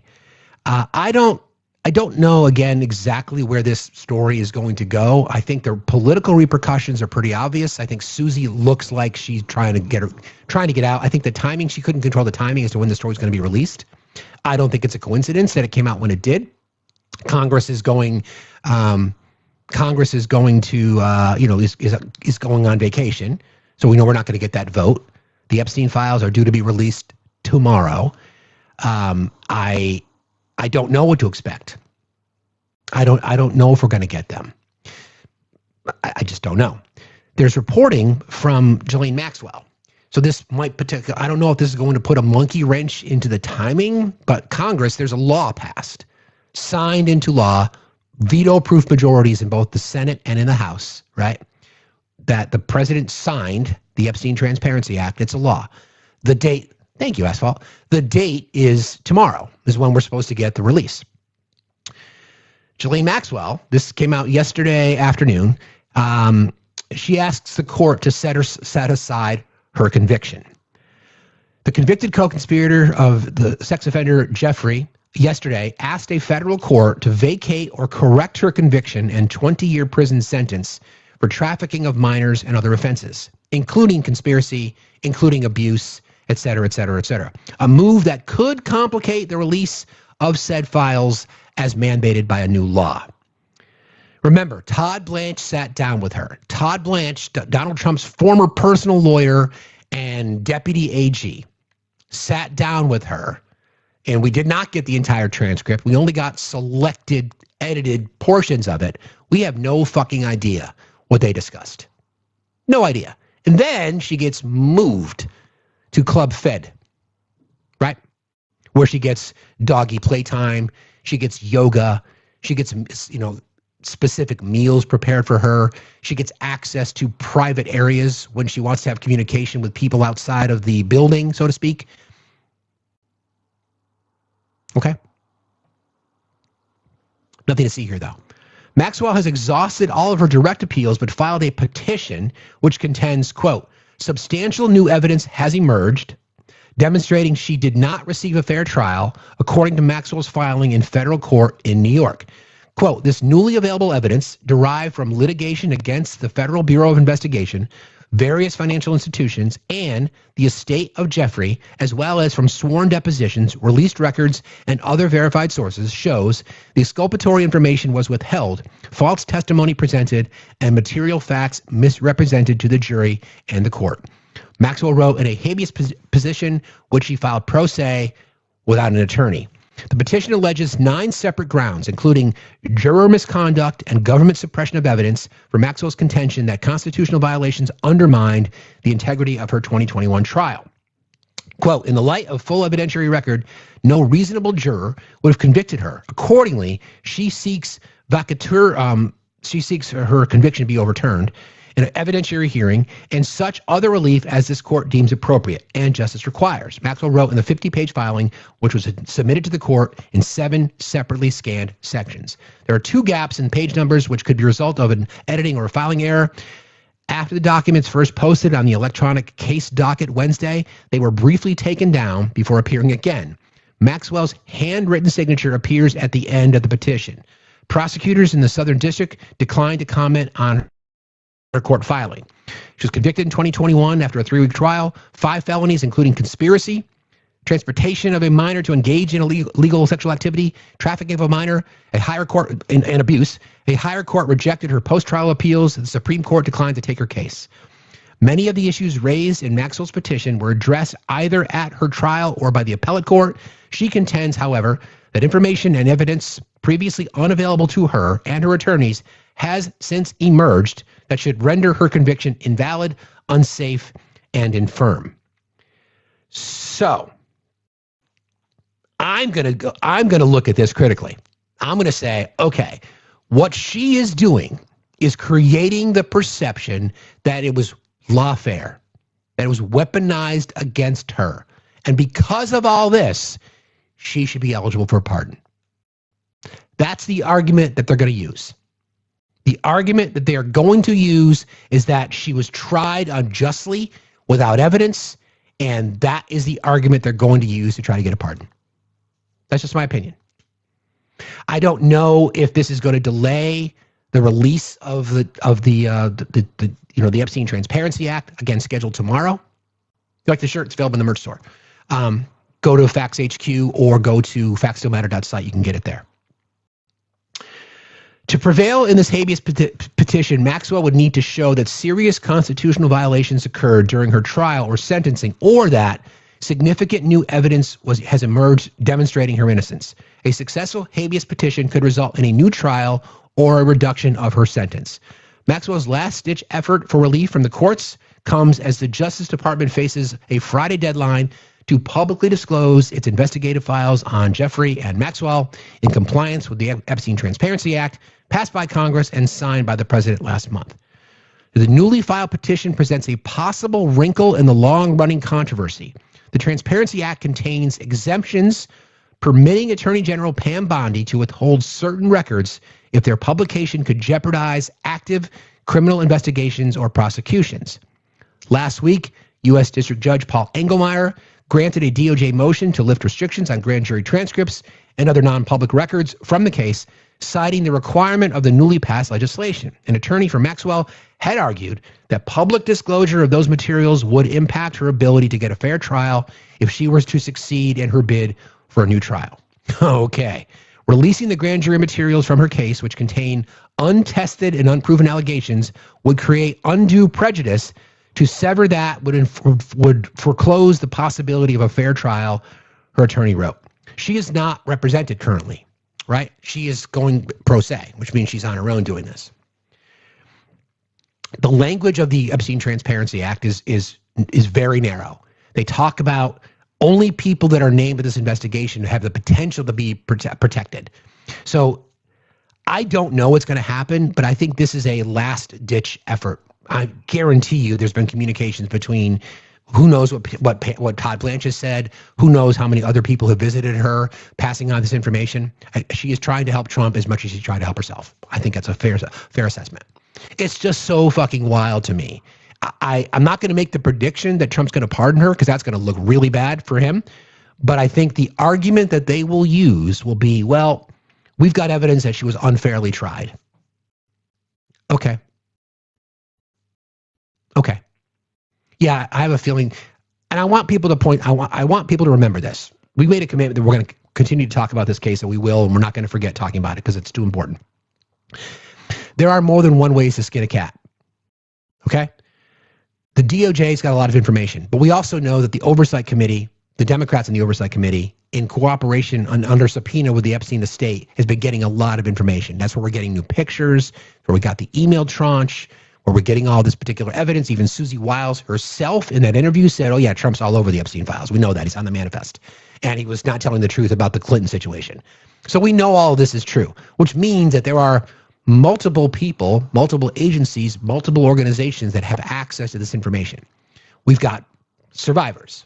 We've got witnesses. We've got victims. We've got bank records. There's more than one copy. So whatever happens tomorrow is going to happen tomorrow. I don't know if they're going to say they can't release this now because Congress is not in session. It's irrelevant because of this particular case. My prediction is this.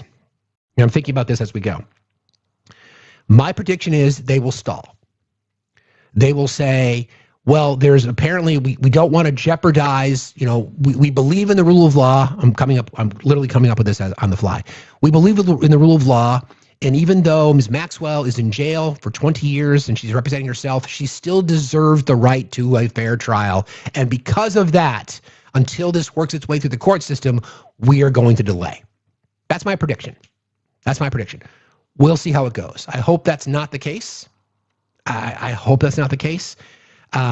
We know that by law, the Trump administration is supposed to release the files tomorrow, but who is going to hold them accountable? How's that going to work? Right? The way I look at it, it's like somebody who gets busted with a DUI and continues to drive multiple times. Until what? Until what happens? Someone has to take their license away. Someone has to, even though they could have lost it already, somebody has to put the boot on their car or whatever that looks like.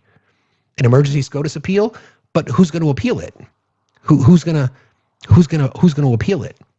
So I think you're probably right, Paddle. I feel like you might be right about that. That's why I said that there's more than one copy of this information. There's information that none of us even know about. And there are people that have reported on this saying the information is really bad. The information is really bad. Again, why would they of course keep it hidden? Similarly, why was there such a delay in the jobs numbers? Well, that's because the unemployment rate went up. You know, they want to talk about full picture. Food prices are up, energy prices are up. Sure, the inflation rate went from 3% to 2.7% because the food items and the energy costs were removed. And they're going to brag about that. Let them. Doesn't matter. 2.7% inflation is not ending inflation. Okay? If you've got nothing to hide in the Jeffrey files, then release them. If you've got nothing to hide regarding the job numbers, then release them. If you've got nothing to hide in the double tap from September 2nd, then release it. But no, that would be too convenient. Okay, fine. Nothing to see here. So we'll keep an eye on that. That's a big day tomorrow. And I'll just, as a reminder from a programming note, our regular show tomorrow morning, 8 till noon Eastern time. Then tomorrow night, my bad that we missed last Friday's episode. We'll do Facts After Dark tomorrow night, 7 o'clock Eastern time. I would have two co-hosts, our friend Ash and our friend Adi. And the topic will be breaking the red pill. Are men capable of loving themselves? And I think a lot of this is relevant now because I'm starting to see more and more red pilling and the fact that men are failing men. And I think there's an opportunity here to dissect a lot of this information and talk about how men need to be more vulnerable and transparent and willing to open up and actually try to love themselves. So I hope you join us tomorrow night. Tell your friends. I'll remind you guys again during our show tomorrow morning. But please plan on coming back for Facts After Dark tomorrow night, 7 o'clock Eastern time, right here. Appreciate you all. All right. Now I want to move to Melanie Stansbury, who I freaking love. She is incredible. And these are the kinds of people that we want representing us. I don't like the whole... I don't like the soft shoe approach to politics. I've never been a fan, quite frankly. But this was an amazing moment. She is on the Natural Resources Committee. It's chaired by Representative Hageman from Wyoming, okay? This is an interesting exchange. Rep. Hageman is claiming that the Endangered Species Act is what's fueling the housing crisis. It's a bit of there's a lot of sort of minutia in here, but please hang in there until the end because this is just fucking brilliant. This is exactly how we want our members of Congress to act, quite frankly. I love to see it. I want more of it. So sign me the fuck up and let's get more people speaking this way. So here you go. So I'm going to retake my time. I appreciate that explanation. It helps me get some context for where the logic chain is here. But I want to kind of reground us in reality and talk about what is actually driving the housing crisis. So the housing crisis in most urban areas in the United States has to do with the cost of housing and a shortage of supply due to local and state zoning laws. It has absolutely nothing to do with the raw materials. It has to do with the ability for local entities to actually build affordable housing units and because of the mortgage markets and the cost of housing. That is actually what is driving the affordable housing crisis in the United States. It has nothing to do with the raw materials. Secondly, I want to make a point, and I do appreciate the assertion that anybody who understands economics can appreciate the argument. As I'm sure you're well aware, because you do have expertise in natural resources and have worked in this area, the vast majority of timber companies selling commercial timber now in the United States are multinational corporations. They're not small mom and pop lumber mills. Many of those went out of business long ago, and it had nothing to do with endangered species. It had to do with large conglomerate multinational companies buying them out, getting contracts and outcompeting them on public lands, and being able to sell a commodity at a lower price than local entities could sell it at. That is the economics that is driving large multinational timber companies and the importation of cheaper lumber from overseas. It is not the Endangered Species Act. I appreciate where you're coming from, but that's just the facts. So I think it's important that we're honest when we do legislating, and I've seen over and over and over again, and I've worked in natural resources for 25 years, that during this Congress, during this administration, that folks are using the crisis around affordability, the crisis around housing, the crisis around healthcare, the crisis of groceries to justify things like tariffs that are illegal, unconstitutional, justifying opening your public lands and resources to unregulated strip mining, unregulated timber production, unregulated oil and gas drilling, and then trying to convince the American people that we're doing this to help you with the everyday costs that are affecting you. And with all due respect, it's just complete fucking bullshit. Yes. So I think that is entirely out of line. And so entirely out of line. Madam Chairwoman. And I am, and as the chairwoman, I am not going to allow you to conduct yourself that way in this committee. That is entirely out of line and unprofessional. Strike the words. I'm not going to strike my words, but I will leave the committee now. So yeah, that's complete fucking bullshit. Melanie Stansbury. She's right. She's right. And I need you to strike the words. No, I'm not going to strike the words, but I'll walk out of the committee room. I've dropped my mic. I'll leave now. I want more of it. And you notice how rattled, oh my God, they said a bad word. Oh no, they said, fuck. Oh no, they said a bad word. I want more of that energy. I want more of it. I want to see more of it. I want the press to cover it more. I want them to trigger these fucking radical fucking Christians that are in our House, that are in our Senate. I want them to be so triggered by the words. I want Mike Johnson to be confronted every single day. Say, Mike, why the fuck are you fucking lying all the fucking time, you fuck? Make them respond. Let them clutch their fucking pearls. Exactly. The fact, as we always joke about, the things that MAGA are triggered by, paper masks, rainbows, Bud Light, whatever it might be. Apparently now they're triggered by the F word. So what I say is the more fucking, the better. Yes, in general. Yeah, yes. I'm sure I like the way that they came out, but actually I do like it. The more fucking, the better. Literally and figuratively speaking. Seriously. I think that is a great way to address these situations, especially when what you're hearing is driven by bullshit. Absolute fucking bullshit. That's what she said. Fucking bullshit. Good for her. Melanie Stansbury. Good for her. Okay, a few other things that are popping off. A guy, in case you did not know, Jack Smith was brought before Congress.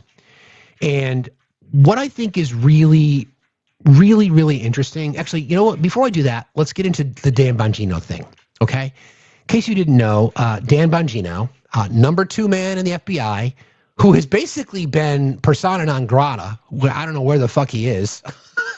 He's not been around, but he has announced that he'll be leaving his position. This is his quote. I'll be leaving my position with the FBI in January. I want to thank President Trump, AG Bondi, Director Patel for the opportunity to serve with purpose. Most importantly, I want to thank you, my fellow Americans, for the privilege to serve you. God bless America and all those who defend her. I don't know what the fuck you did, Dan. I don't know what you did. I think that there's some pretty obvious things that he has said in the past about some of the stuff that he has seen, right? But Nicole Wallace did an exceptional breakdown of Mr. Bongino, so I'll play the sound for you guys and we can talk about it. I don't know what people think me and Cash are doing all day. I mean, I gave up everything for this. I mean, my wife is struggling. I'm not a victim. I'm not Jim Comey. It's fine. I did this and I'm proud I did it. But if you think we're there for tea and crumpets, well, I mean, Cash is there all day.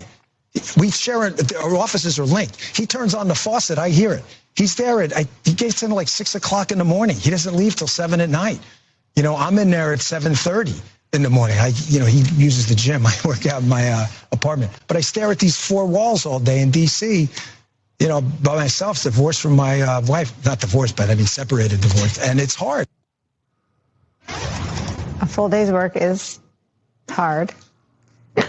Our colleague Carol Lennox today broke the news that that man who, in his own words, said it was, quote, hard, divorced from my wife, from my friends all day, staring at those four walls. That guy, the number 2 official at the FBI for less than a year, is preparing to vacate that position as soon as Friday. Dan Bongino, who, as we just showed you, made no secret of the struggle he faced in doing that job, has, according to Carol Lennox reporting, quote, quietly told confidants he plans to formally leave his job early in the new year and will not be returning to headquarters to work this month. That's according to 8 people briefed on his account. Several people said some of Bongino's personal effects have been cleared out of his office as of last week. Carol's still here, and I want to bring in former assistant special agent in charge of the FBI, national security and intelligence analyst Michael Feinberg. Carol, he said he was, quote, divorced from his wife, but then he said he meant separated physically, not divorced legally. But tell us what you are reporting about Dan Bongino. Well, we first started hearing that Bongino was telling his inner team that he was leaving on Friday. Initially, Mr. Bongino declined to really engage on the record about this. We kept doing more reporting, and as you see, we now have 8 sources saying that he told his inner team and some senior FBI supervisors that he's leaving. And I will add, Nicole, that the president has just recently confirmed our reporting, which is always nice to have the president confirm your work when others would not, basically saying Bongino did a great job and is according to the president, under his understanding, is going back to podcasting. What we heard over and over again was that Bongino was not going to come back to the Bureau at all as of December 5th, and that he planned to publicly announce this December 19th. I know I can understand why Bongino probably did not want others to break this news. He wanted to break it first, but we've done that now. Michael Feinberg, your reaction? It was a short, tumultuous tenure, but in many ways, at the time he was appointed, Dan Bongino was the perfect man for the job, in that he combined the emotional temperament and impulse control of the president who appointed him with the intellectual, or lack thereof, I think is what you're trying to say. The lack of emotional control, rigor and operational savvy of the director to whom he reported, and the respect for the rule of law and constitutional norms of the attorney general who directly supervised them both. So in that sense, his complete lack of dedication to the Constitution, law enforcement norms, and the apolitical nature of the FBI fit right in with the past year in the executive branch. But that said, I have not spoken to a single soul at the FBI who is not overjoyed at this news, because Bongino's impact on the organization has been wholly that of a bull in a china shop. And a great number of people have lost their jobs due to his fickle inability to recognize that people can hold one view in their personal life and not bring it with them to work and execute on their job solely on a professional, apolitical basis. If you'll both indulge me, I mean, I think Carol is one of the country's most respected journalists because of her objectivity. Michael, you spent your career in the FBI, and so let it fall to me. This guy is a freaking joke. He wears T-shirts that are obviously too small, and he went on Fox News and complained about how long the workday is as the number 2 at the FBI. The FBI, as you two know better than anyone, protects children from child sex traffickers. And on that topic, Dan Bongino had a successful podcast in part because he peddled conspiracy theories about Jeffrey Epstein and then got to the FBI and let Pam Bondi roll over him when they decided to cover up the files because Donald Trump's name is in them, a fact confirmed by Susie Wiles this week in 11 on-the-record interviews with Chris Whipple. I want to know if either of you can speak to the lasting damage or the danger that we're in, because a guy that is a joke was the number 2 at the FBI, Michael. Yeah, look, I was obviously being completely sarcastic in my initial praise of him. His influence on the FBI and his impact on the safety of our country's communities has been wholly negative. He is personally responsible for the jettisoning of a great number of senior executives who dedicated their lives to the service of this country, who had collectively between them centuries of subject matter expertise in how to disrupt terrorist plots, stop foreign spies, and unravel criminal enterprises. And he got rid of them because he was concerned they did not vote for the right person. That sort of justification for raising an entire institution is something that we have never seen before in our country's history. The FBI is a worse place because of him. The country is less safe because of him. And the damage he caused is going to take us decades to rebuild if we ever get the chance. I think that's a great point. And I've talked about this before, and the institutions, the institutions that we perhaps have taken for granted have lost so much credibility. Whether you be on the left or the right, in my opinion, is irrelevant. It's about institutional credibility. The institution of journalism. We're going to talk about that. Institution of the court system. Institution of, academic institutions, et cetera, et cetera, et cetera, et cetera, et cetera. It's all been by design, right? This is all, according to Shooter thinks I'm wrong because Shooter just needs some love. It's been designed. This is what fascist authoritarian regimes do, like diminish every institution so that you can then become the narrative. When you can talk about weaponization of government while you're weaponizing the government, when you can criticize the science and yet you have a known anti-vax conspiracy theorist as the head of HHS, when you want to say that liberal institutions are indoctrinating children when churches are the ones that are actually indoctrinating people, et cetera, et cetera, et cetera. We're going to get into the whole FCC thing in a bit because I used to hold an FCC license because I was a broadcaster. And the press is one of the ones that I really am the most concerned about.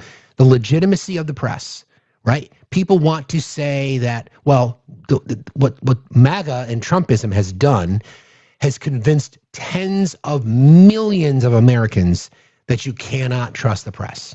That is dangerous. That is really, really dangerous. We did the show last week. Was it last week? I think it was last week on media illiteracy. And the fact that our nation is media illiterate. We don't have the ability to critically think. We're not trained in it. We don't need formal training to critically think. We need formal training around media literacy. And I've built a pretty comprehensive curriculum that if I had the ability to enact it in public schools across America, I would do it tomorrow. Because by training people to be media literate, you get them by default to critically think, how to navigate through propaganda and disinformation and misinformation. Long story short, the credibility of the FBI is under threat. The question is why? Why is it under threat? It's under threat because it's become a political tool, and it shouldn't be. It shouldn't be. See, Shooter, you can say that, but that's all you complained about during the Biden administration. We're just asking people to be consistent, right? Just be consistent. And we can talk about the investigation that was done into the Russia collusion, the Russian election interference. That was a valid investigation. Now, people can complain about how the FISA warrants were obtained and the Steele dossier, and that you have legitimate reasons to question that. It doesn't change what they found from evidence. That doesn't change. The evidence was overwhelming that the FBI, in coordination with the CIA and domestic and international intelligence sources, all came to the same conclusion. But Russia interfered with the election multiple times. They've been doing it before, they've been doing it since, and they're going to do it again. That doesn't change the fact. Now, depending on where you swing on the political spectrum, by the way, I hang left. Hey now. The problem is that your bias influences whether or not you want to believe the investigation, and that is dangerous. Conversations we had earlier this week with someone who believed that Donald Trump couldn't get a fair trial in New York. And I said, okay, where could they get a fair trial? They could get a fair trial in a more Republican-oriented district. So what do we do with that?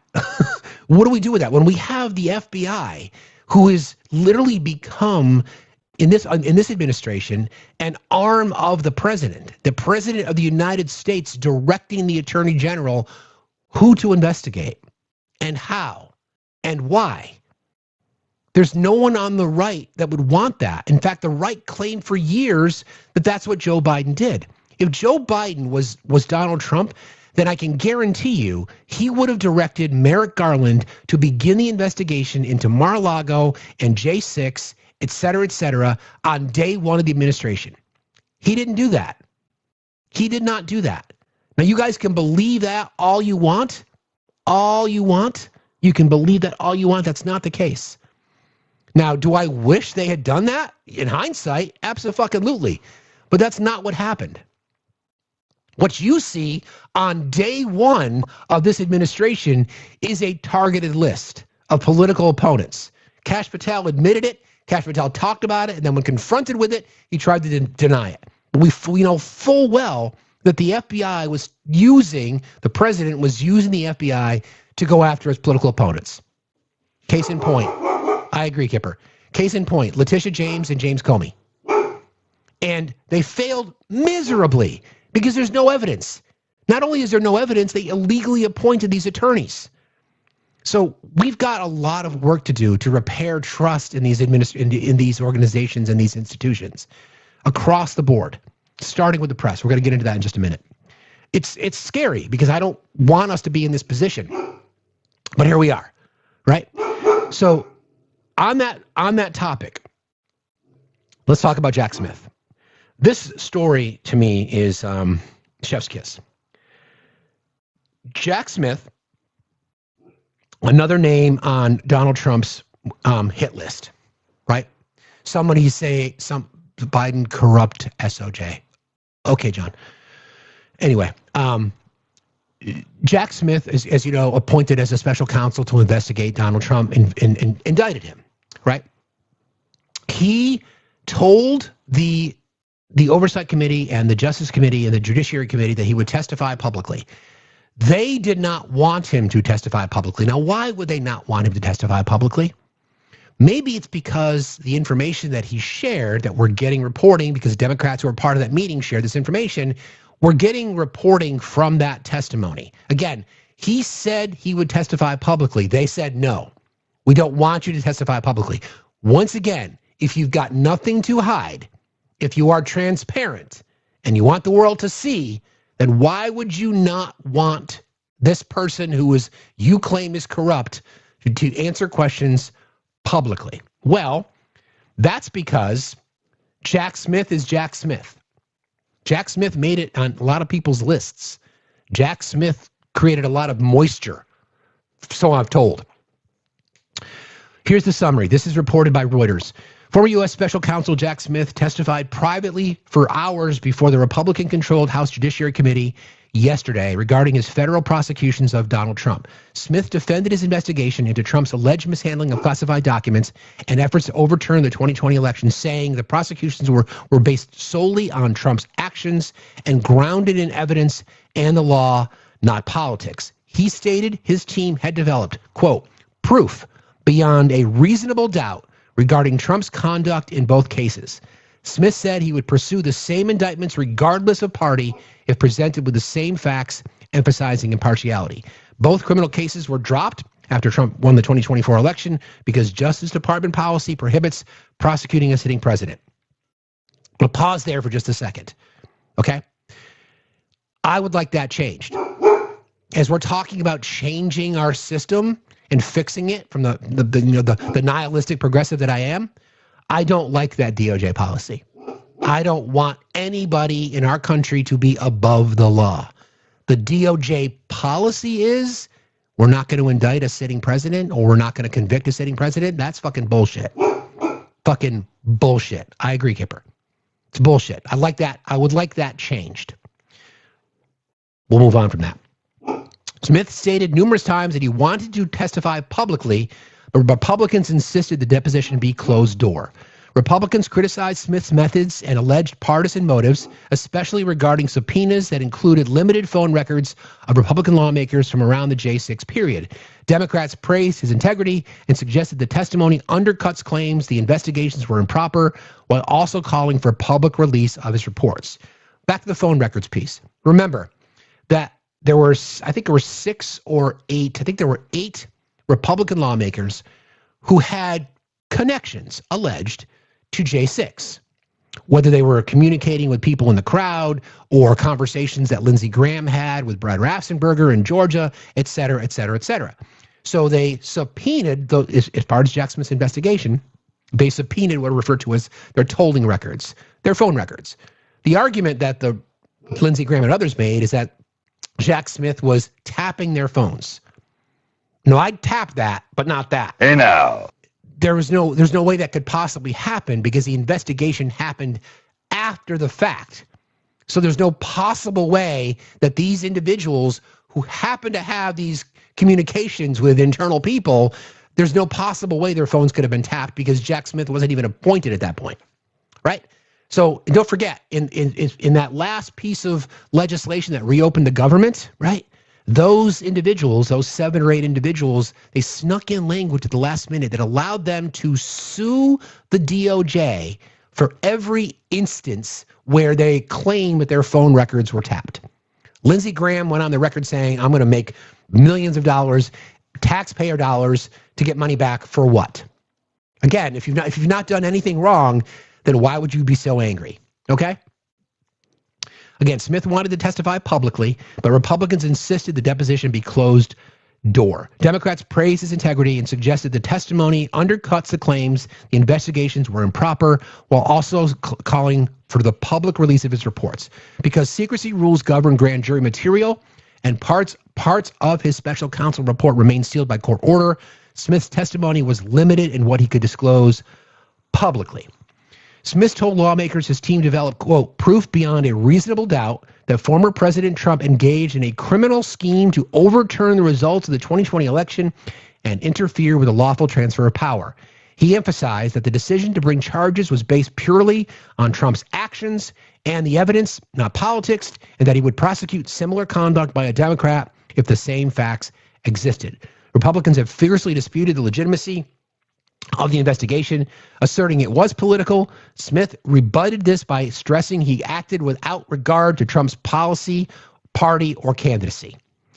GOP criticism has centered around special counsel team's subpoena of limited phone tolling records, metadata showing numbers and call durations for several Republican senators and representatives around J6. Smith defended collecting those records as relevant to understanding communications tied to Trump's attempts to influence lawmakers during the scheme to overturn the election, saying the focus was on Trump's behavior, not targeting lawmakers. Smith's testimony was closed door, and he could not disclose grand jury materials or parts of his reports that remain sealed by court order. Once again, if you got nothing to hide and you got nothing to, and there's no smoking gun, then release the files, release the records, release the seal on the grand jury testimony. Do you know who's holding that up? You guys this morning can chat on TikTok. Do you know who's holding that up?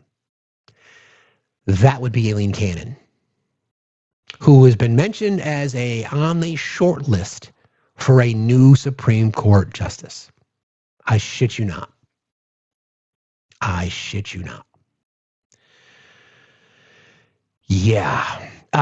Smith said investigations had powerful evidence that Trump unlawfully retained classified documents at its Mar-a-Lago estate and obstructed justice by impeding efforts to recover them.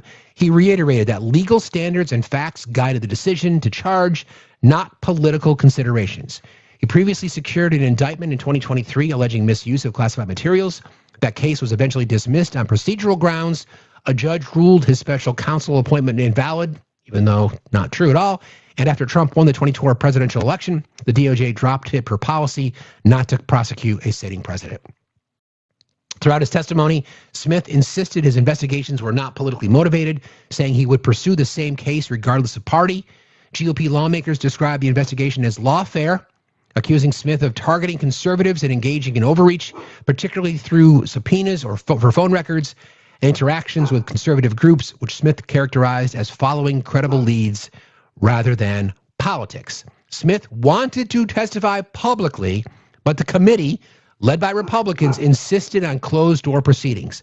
This fueled additional partisan dispute over transparency and selective leaks. Because grand jury secrecy rules and court decisions still bind certain portions of the special counsel's work, Smith could not provide a complete public accounting of all evidence or internal documents during the closed deposition. In response to the testimony, House Democrats are pushing to unseal more of Smith's reports and documents so the public can see the legal basis for the investigations. Bottom line, he believed there was strong evidence supporting both the election interference and classified document charges. His prosecutorial decisions were grounded in law and facts, not partisanship, and the political attacks on the probes that have centered on legal process choices like phone records and confidentiality, not on the underlying evidence itself. You still think your vote's not important? I agree, Kipper. You still think your vote's not important? Because I can tell you right now, if it were me and I was getting control back of the House, which could happen before even the end of the year, I would be calling him right back in again as head of the committees, and I would make his testimony public. And I would let him testify and answer questions publicly. We'll see. We'll see. That's what should happen. That's what we all should want to happen. Because again, if you didn't commit crimes, then there should be no issues. He can't go public with certain things. He's abiding by the law. He could get himself in trouble if he's, violates the law. But can they do that? They absolutely can do that. If they take back power, they can absolutely do that. You would vote for me to be gone? Aw, Eagle, that's not very nice. That's not very nice, Eagle. Why would you say something like that? Why would you say that's not very nice? Aw. Did you not like it when I denied your application for the throuple? I'm sorry, but just not my type because you're stupid. Anywho, I think that would be a real, shot across the political bow, so to speak, is that when Democrats retain the House, you bring Jack Smith back. You bring him back and you let him speak publicly. And in the meantime, you work through the process by putting pressure on Aileen Cannon and whomever else to get that information released. I'd love to see it. We'll see. Okay. Everybody, continue to like and share the live. I appreciate you all very, very much. Can we hit 500K today, friends? I'd appreciate that. Real quick, let me thank a few people here. Thank you to Brett. Keep up the good work. Steve, have a wonderful holiday. You too, Brett. Thank you for the 20 on Venmo. I appreciate you very, very much. Heather, for your 333. I appreciate you. You're here every day, Heather. Thank you very much. You guys want to continue support the channel? Best way to do that is through the various pay apps, Cash App, PayPal, Venmo, all at Factsstillmatter. Don't forget, we are streaming on YouTube. Hello, YouTube. Super chats are also welcome over there and appreciated. Never expected, always appreciated. We're streaming on Twitch as well. If you guys would like to support the channel in different ways, you can do that by subscribing to the YouTube channel and also to Twitch. And don't forget, you can just join our team. Please do that every single day. It's really important. It helps with the algorithm. Appreciate you. Excuse me. All right. So a few other things. I want to talk about the FCC chairperson and the FCC chairperson, Brendan Carr, was testifying yesterday. This was a wild series of exchanges. And I want to start with Senator Lujan, who is asking the very direct questions that we all want our members of Congress to ask these people when they're testifying. This is a very, very interesting exchange. I've got a few of them for you. So we're going to spend a little time talking about the FCC because I'm concerned about partisanship within the FCC. We all should be. There's a few things that really stood out to me. We'll let Senator Lujan discuss this because I think he's brilliant in his line of questioning. Is the FCC an independent agency? Senator, thanks for that question. I think yes or no is all we need, sir. Yes or no, is it independent? Well, there's a test for this in the law, in the key portion of that test. Yes or no, Brendan? The key portion of that test is... Okay, I'm going to go to Commissioner Trusty. So just so you know, Brendan, on your website, it just simply says, man, the FCC is independent. This isn't a trick question. Okay, the FCC is yes not. Or no? Is not. Okay. Is not. So is your website wrong? Is your website lying? Possibly. The FCC is not an independent agency. Okay, can I read this to you? The FCC's mission on the homepage of the FCC, man. An independent U.S. government agency overseen by Congress. Is that factual or is that a lie? The FCC is not formally an independent agency. Is this true or is this a lie? I'm happy to answer your question. Okay. The sine qua non of independence is being removable by the president. Chairman, I have a little bit of time. I'll get back to you. The FCC is not an independent agency, formally speaking. Appreciate you saying that and being honest with the American people. Commissioner Trusty? Senator, thank you for the question.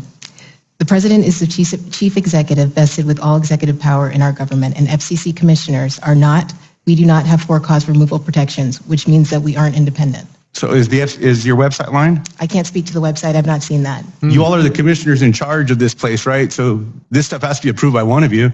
If this is lying, then you should just fix it. Let me just say that. That wasn't even my gotcha question. I'm surprised that I burned up 3 minutes talking about this damn thing. Crazy. Commissioner Gomez? Yes, and we should be. I appreciate that. Well, Mr. Chairman, if I could just submit the printout of the homepage of the FCC into the record, man, it says it's an independent agency, and if it's not true, then change it. Without objection. I appreciate that, sir. So, question was, is the FCC an independent agency? This is from the, let's see, this is from the FCC. The FCC is not part of a cabinet department and does not report directly to the president in day-to-day operations. Therefore, the Federal Communications Commission is an independent agency of the U.S. federal government. It is run by 5 commissioners appointed by the president and confirmed by the Senate. No more than 3 commissioners may be from the same political party, which is meant to limit partisan control. Commissioners serve 5-year terms, fixed, which helps insulate them from political pressure. The president designates the chair of the FCC. The administration can influence policy through appointments, budget proposals, and broader regulatory priorities, but cannot directly order FCC decisions. What does the FCC regulate? Again, somebody who held an FCC license. Interstate and international communications by radio, television, wire, satellite, and cable. Keep that in mind as you hear some more of this testimony. For the chairperson of the FCC, in this case it's Brendan Carr, to literally say the FCC is not independent tells you all you need to know. So now we're going to hear from Andy Kim. Actually, let's go in order here. We're gonna hear from Senator Ed Markey. You can Ed's New England accent come shining through here. Similarly, though, this is a setup. He sets him up, and he sets him up brilliantly. Once again, the FCC is an independent agency of the federal government. Okay? Yes, the commissioner and the chairperson can be appointed under the executive branch, but it's an independent agency. I told you guys about this, right, from Project 2025. I talked about this before. The 3 agencies that I was the most concerned about that I saw in Project 2025 was the FEC, the Federal Elections Commission, the FTC, which is the Federal Trade Commission, and the FCC.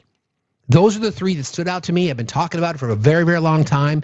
I fucking hate it when I'm right, but I knew this was going to happen. When you have somebody who is literally a fucking simp in charge of the FCC, making decisions at the direction of the president, which is absolutely not allowed in our law.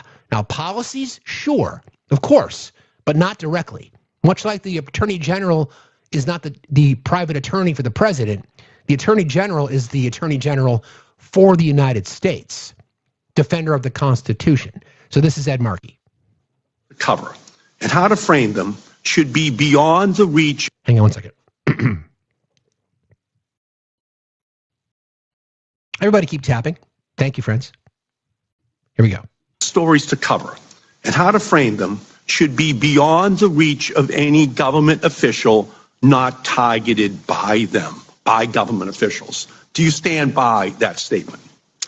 This was a letter written by House Democrats to cable companies, pressuring them to drop Fox News, OAN, and Newsmax simply because those Democrats thought they were right-wing. Do you stand by your statement? Yes, I do. I think that's inappropriate what the Democrats said there. Good. I just want to get your own views out here on the record for people to hear.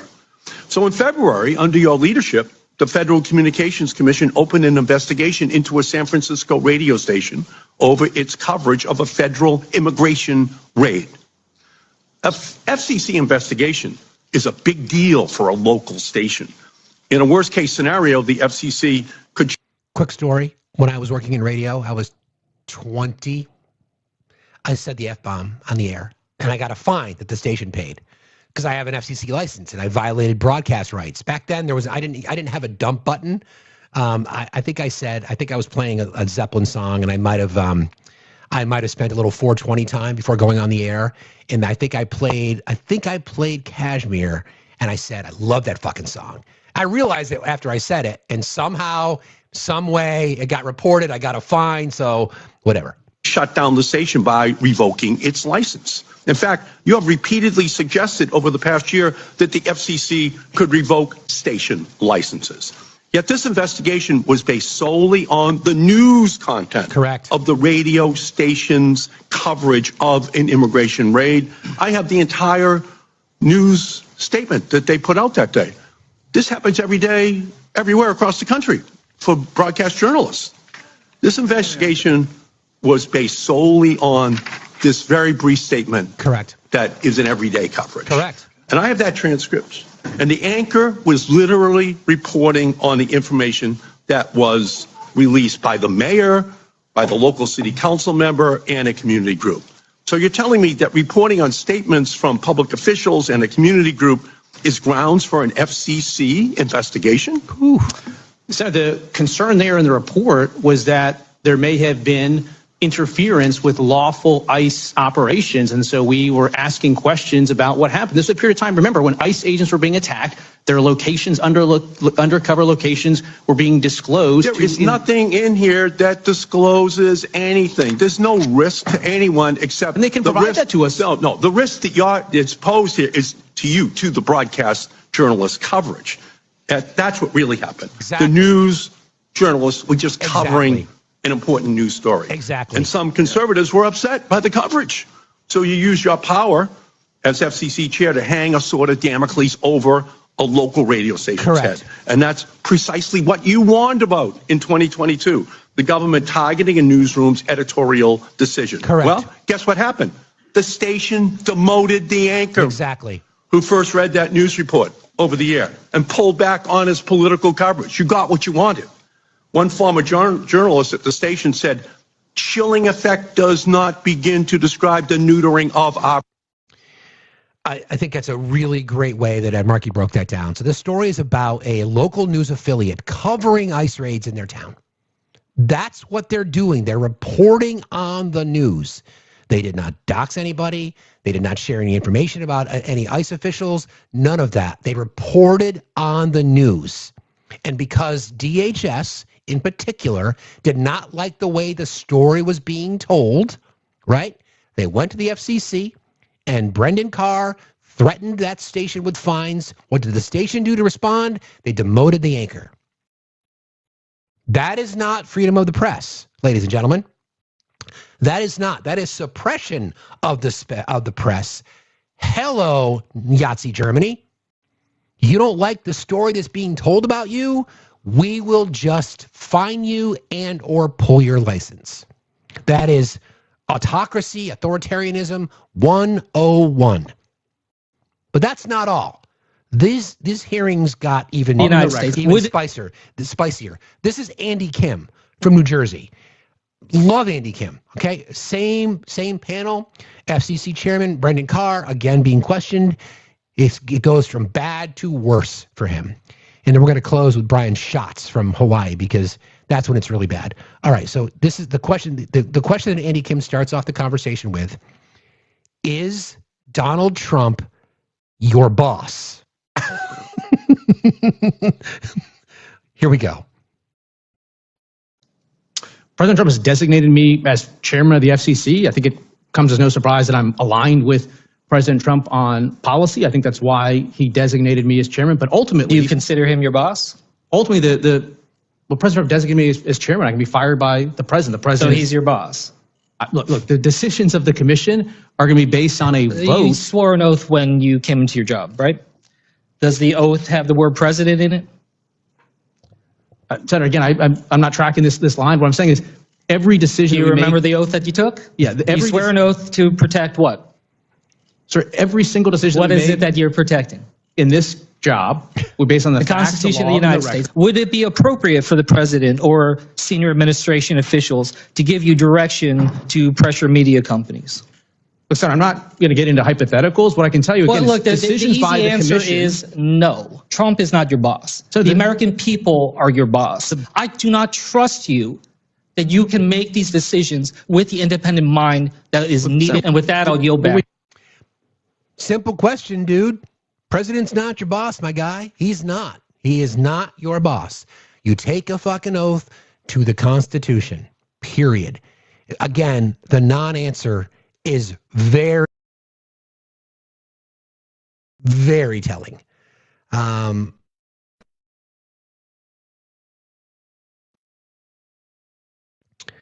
Let's see, where do I want to go next? We did that one already.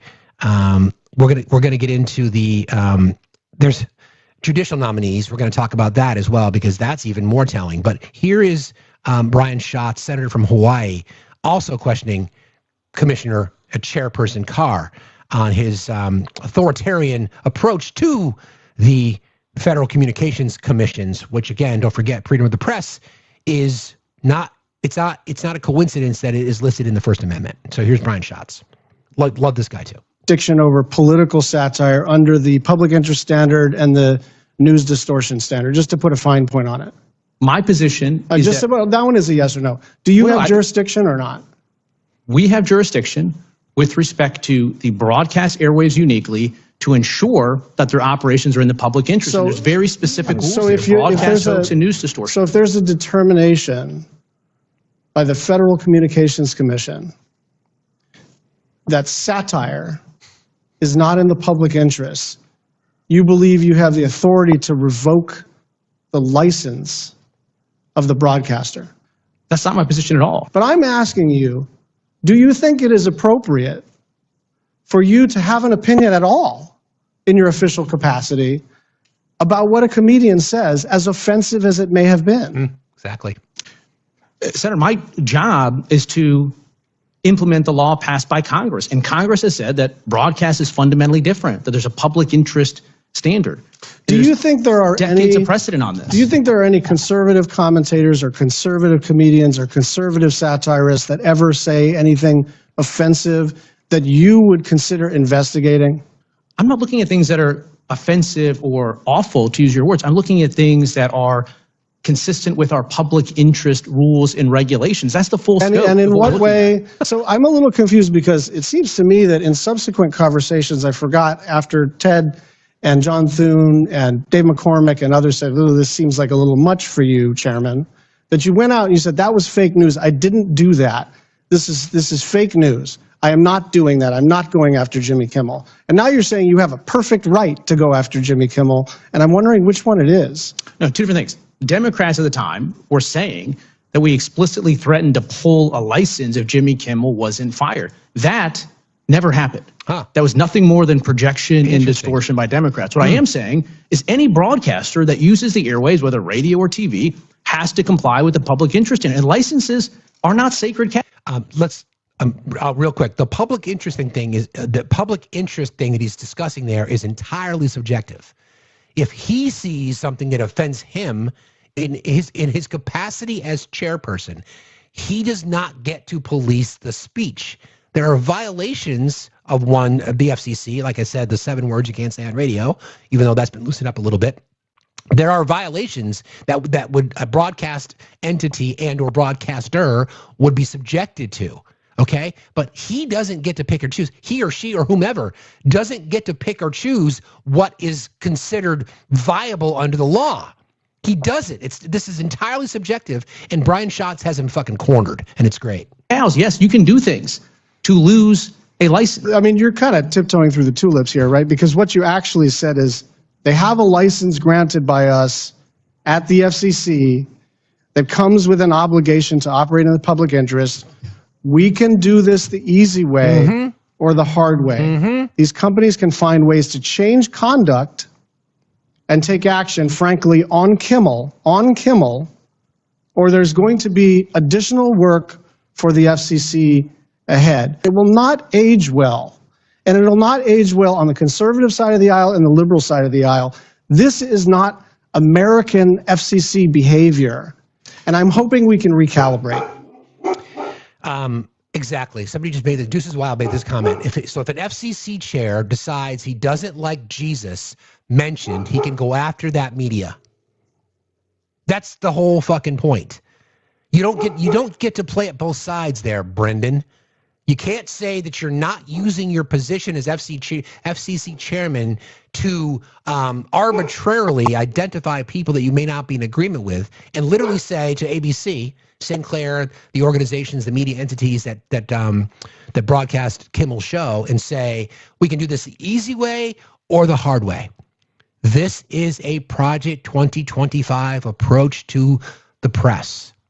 It's part of why you get limited access to the Pentagon. It's part of why you are select members of the press corps that are offered access to the Oval Office, et cetera, et cetera, et cetera. Fox News, they try to make the argument that Fox is cable. Cable news is still governed under FCC guidelines. There are still things that you can and can't say, you can and can't do. How come there's been no investigations into Fox? Why are Fox News syndicates not being brought up? Why are Fox News syndicates who are lying about migrant caravans? Why are Fox News syndicates who are lying about Antifa headquarters, et cetera, et cetera, et cetera? Why are they not being investigated? Oh, I know, because members of this administration are hypocritical fucks that are being governed by their fucking Christian nationalist, white supremacist bullshit. That's why. I really, really like these hearings, because this is how you go at this shit. You call out the fucking hypocrisy right to their face. You can't have it both ways. You can't. If that is the case, then buckle the fuck up. Buckle the fuck up. You get a radical leftist who becomes the FCC chairperson, and that person may not like the ad that Fox ran during the Super Bowl by a particular broadcast entity and say, you know what? Yeah, that violates public trust. No, it doesn't. Well, I say it does, so therefore it does. Yep. Go fucking get them. It gets so bad that Trump administration is now arguing that requiring real-time sign language interpretation of events like White House press briefings, quote, would severely intrude on the president's prerogative to control the image he presents to the public. I shit you not, this is real. Part of a lawsuit seeking to require the White House to provide the services. Department of Justice attorneys haven't elaborated on how doing so might hamper the portrayal of President Trump seeks to present to the public, but overturning policies encompassing diversity, equity, and inclusion have become a hallmark of a second administration.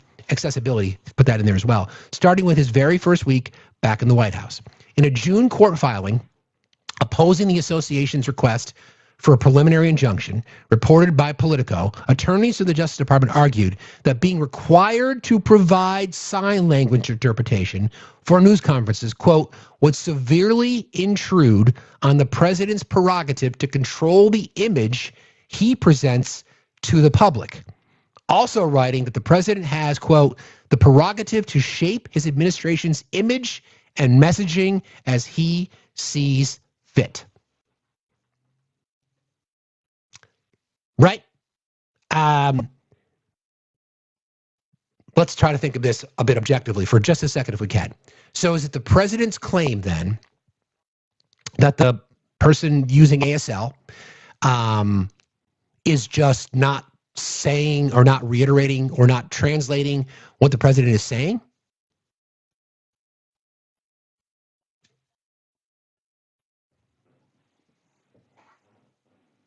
Sorry, little action outside. Why would you want to? What? What? Yeah, exactly. Add a list to their. Exactly, Dora. Apparently, American Sign Language. Apparently ASL. You just mentioned that they know ASL. I know a little bit, enough to get me in trouble. Why would you do that? Hey, friend, how are you? Hi, good and you? Fine, thank you. What you got? So in most languages, they don't really translate what Trump is expressing, but in sign language, they actually show what the expression is coming from his mouth. And he probably does not look good for most deaf people. It's a very expressive language. If he's going to be using a mean tone, they're going to use a mean face. And that's basically what he does lately. It's a good point. So it's all about image control. Mm-hmm. More than anything else, right? I'm running away from my birds for a second. Sorry. It's all good. So yeah, it's just image control. There was, who was it? Samantha, the late night comedy lady. Yeah, I can't remember. B. Yeah. Samantha B. Yep. She did a special where she invited a bunch of translators, and they were like asking them, how do you translate for Trump? And basically in most languages, they just kind of translate word for word, and it doesn't sound so ridiculous. But in sign language, I suggest people look it up because it was hilarious, the sign language interpreter there. Nothing surprises me, to be honest, anymore. But this is just one of these things. Like somebody just said, paranoia. That's what it seems like to me. Like paranoia and targeting exactly. Every minor class there is. Exactly. It's sad. Thanks for your perspective on that, Mew. I appreciate you, friend. Thanks for being here. No problem. Be safe out there. Thank you, Steve. Bye. You got it. Take care. Bye. Again, it's just like each one of these things that happens, like I said before about normalization, like we can't normalize this shit. We just can't normalize it. Why? Hi, Cece. Just another example of just disdain for people. Remember the whole situation with the disabled veteran? That a disabled vet appeared at an event, and the president told Mark Milley, please, it makes me feel uncomfortable. I don't want disabled vets in front of me. It just has to stop. This is why your vote is important, right? Calling this shit out. Support your independent journalists because we talk about these kinds of things, right?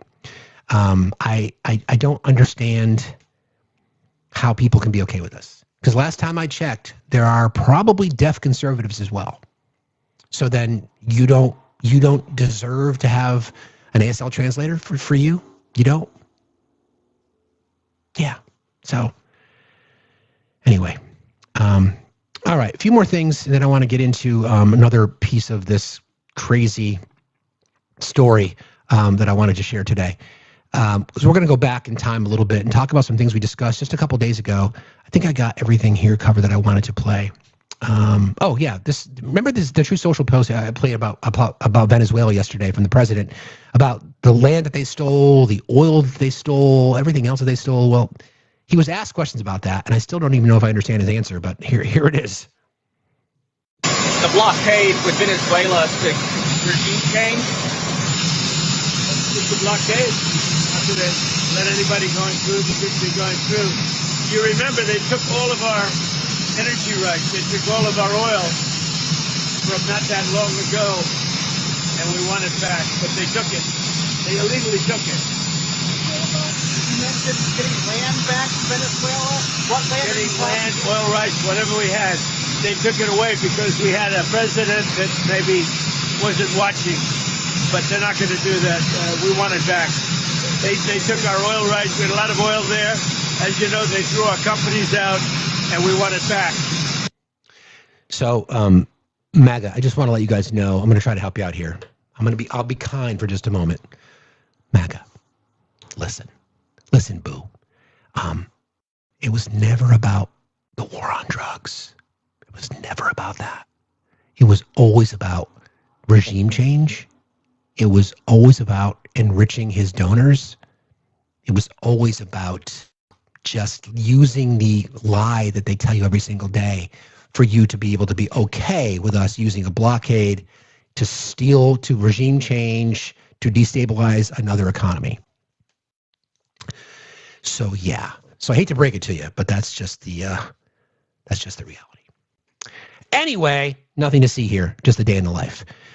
Okay, I covered that one. I got that covered. I played that sound. Here's another one. This is Senator Blumenthal questioning or we went through the blue slip process. I talked to you guys about blue slipping. Anytime a U.S. attorney and or a judge is appointed to a state and or district, the home state senators have the ability to stop that endorsement through what's called blue slipping. So there's a lot of churning and burning in Congress, and the Trump Justice Department is trying to get, or the Trump administration is trying to get more judges appointed. So this is Senator Blumenthal questioning potential judicial nominees who will be serving on the federal fucking bench. Okay? These people are asked a very simple series of questions. Vote in the 2020 election. In 2020, Joseph Biden was declared the victor. Well, who won the popular vote? And in 2020, Joseph Biden was declared the winner of the election. Did Donald Trump lose the 2020 election? And Senator, my answer is the same. Joseph Biden was certified as the winner. Well, wouldn't you'd agree with me that you're not answering the question, correct? Man. And I will just repeat that Joseph Biden was certified as the I mean, you can winner. choose not to answer the question, but please don't insult my intelligence by asking me to accept that answer. If you say you don't want to answer the question, that's fine. But to say that Biden was certified as the winner, I'm asking you, did Donald Trump lose the 2020 election? You know, these are basic facts. They're not political. They're like, is the sun shining today? They're a matter of historical record. I don't know how I can vote for someone who declines to answer a clear, factual question and who seems unwilling to recognize the truth. We're not talking here about the politics of the issue. It's a matter of fact. It's not normal, friends. We're talking about judicial nominees. You're asked a simple question, and that has always been their answer. We ask people when we have debates in TikTok spaces, who won the 2020 presidential election? They'll say, well, Joe Biden was sworn in. It's not what I asked you. He asked an even easier question. Who won the popular vote in 2020? And her answer, Joe Biden was sworn in as the president. It's not that hard. It's really not that hard. So that person, likely because the Senate has the majority, or the Republicans have the majority in the Senate, and because judicial appointments are filibuster proof, that person will become a federal judge. Federal judges have a lifetime appointment. An election denier judge, a person who can't answer a simple fucking question. These people will be judges. Somebody just used the word diabolical. I would agree. I would absolutely agree. Okay, let me see here. I got that, covered that one. I want to get into, we talked a little bit about that. We've talked about this before. I'm going to change the background for this particular segment because, and the reason I want to talk about it is because these are the people that this administration are speaking to. So there are communities that are popping up all across the country. They are known as, they come in different forms, but return to the land. And I've talked about this before a little bit. And the reason I think it's important is because this administration is speaking to these people. So the rule the land concept is leaving modern urban or industrial life, living rurally, farming, homesteading, self-sufficiency, rejecting globalization, consumerism, or modern social structures, emphasizing traditional ways of life tied to land, soil, and ancestry. They can appear in various settings. It's common in It's common in back to the land movements from the 1960s to the 1970s, counterculture. RTL is sometimes used as coded language in far-right or ethno-nationalist circles, accelerationists or eco-fascist rhetoric. In those contexts, it can imply racial or ethnic purity, rejection of pluralistic society, and then forced or exclusionary social structures. Because of that, RTTL, Return to the Land, is often flagged by extremism researchers as dog whistle phrases when used alongside terms like tradition, soil, ancestral land, or anti-urban rhetoric. It shows up a lot now because of online forums and social media tied to economic anxiety, anti-globalization sentiment, climate collapse narratives, and radical political ideologies seeking withdrawal from modern society. They're popping up lots of places. I'm going to play you this story that was done by Sky News. I think we're okay. There's some trigger warnings. There's a lot of homophobic language, a lot of racist language in here. I think it's important that we discuss it because these are popping up all across our country. Northern Arkansas near Raven Den in the Ozark Mountains is the primary hub of this. Private membership association that owns 160 acres of land and operates a residential settlement. Members pay to join and apply for parcels. Only individuals meeting certain criteria tied to European ancestry and traditional values are accepted. It's around 40 residents and families as of mid-2025. Eric Orwall is a name that you're going to hear a lot. Founder and president of Return to the Land. He is widely reported as the main spokesperson for RTTL. Orwall promotes exclusionary community principles based on white European heritage and claims communities like this are legal via private membership status. He's made controversial comments about historical figures and racial identity in public interviews. Peter Caesar, co-founder and described as a key organizer behind RTTL's legal and organizational framework. Another founders include Gavin Baker, Scott Hollowood, who helped establish the organization in 2023. They build additional communities beyond the initial Arkansas site. Reported planned locations include another community in the Arkansas Ozarks, communities in the Deep South, Appalachia, and potentially states such as Missouri, and Tennessee. So the issue is not, let me see how I want to say this. They are claiming this to be membership exclusive. Okay.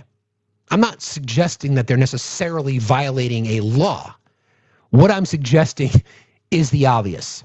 These communities are popping up everywhere. So I'm going to play this story for you again. It's reported by Sky News, and like I said, it does contain themes of racism, homophobia, which viewers may find upsetting. So it's about 25 minutes long, but it's worth it because I think I want people to hear this because this administration is speaking to these people. These communities have been really popping up over the last 7 to 10 years. Sundown Town, sure. The rise in these communities has really shown up coincidentally. I'm sure it's just a coincidence at the same time that we've seen the rise of Trumpism and MAGA. So here you go. Everybody keep tapping, please. Appreciate you all very much. What we've done here is establish a place where we have control over who our neighbors are, and that is just for the sake of preserving, our culture. And that culture, effectively, we're saying this is a white culture, a whites-only place. White American culture.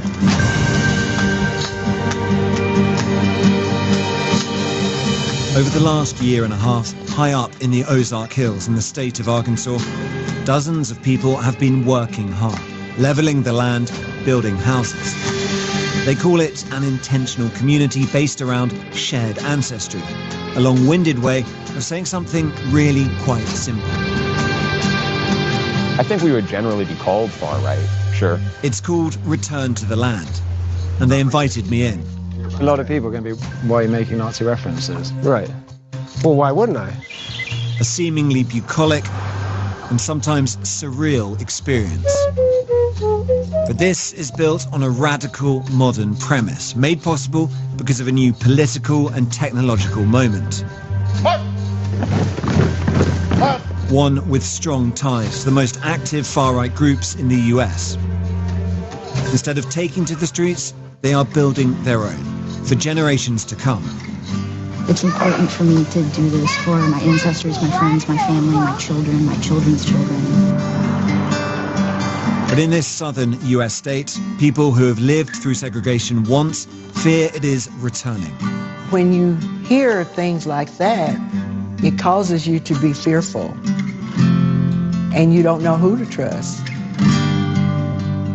Its founder says he is building a fortress for the white race. It's a racial association. I kind of want to ask you, after seeing this, do you think what we're doing is immoral?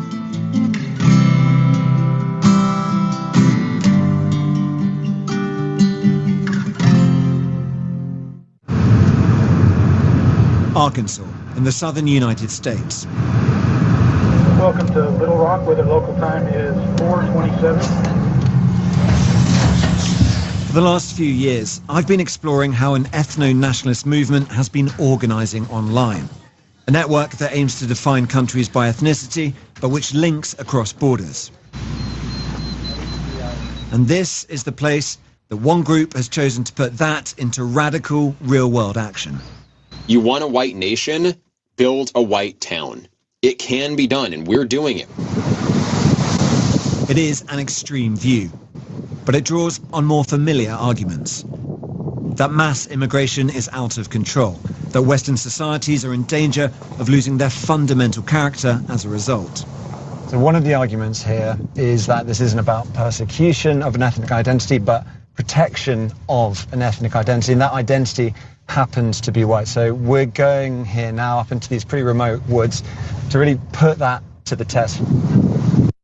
Just real quick, I've been researching this for a while, and the Anti-Defamation League, the ADL, the Southern Poverty Law Council, Department of Justice, and numerous organizations have identified the rise of these militant types of hate groups, aka Proud Boys, Oath Keepers, etc., simultaneously with the rise of the creation of these communities. It's really been, they've always existed, but the rise has really been the last 10 years. Now, you can make your own conclusions from that, but when you have the President of the United States telling certain groups to stand back and stand by, giving license to hatred, and therefore, because of great replacement theories and all the bullshit around all the anti-immigration rhetoric that we hear, right? It's not a coincidence that these communities are popping up everywhere.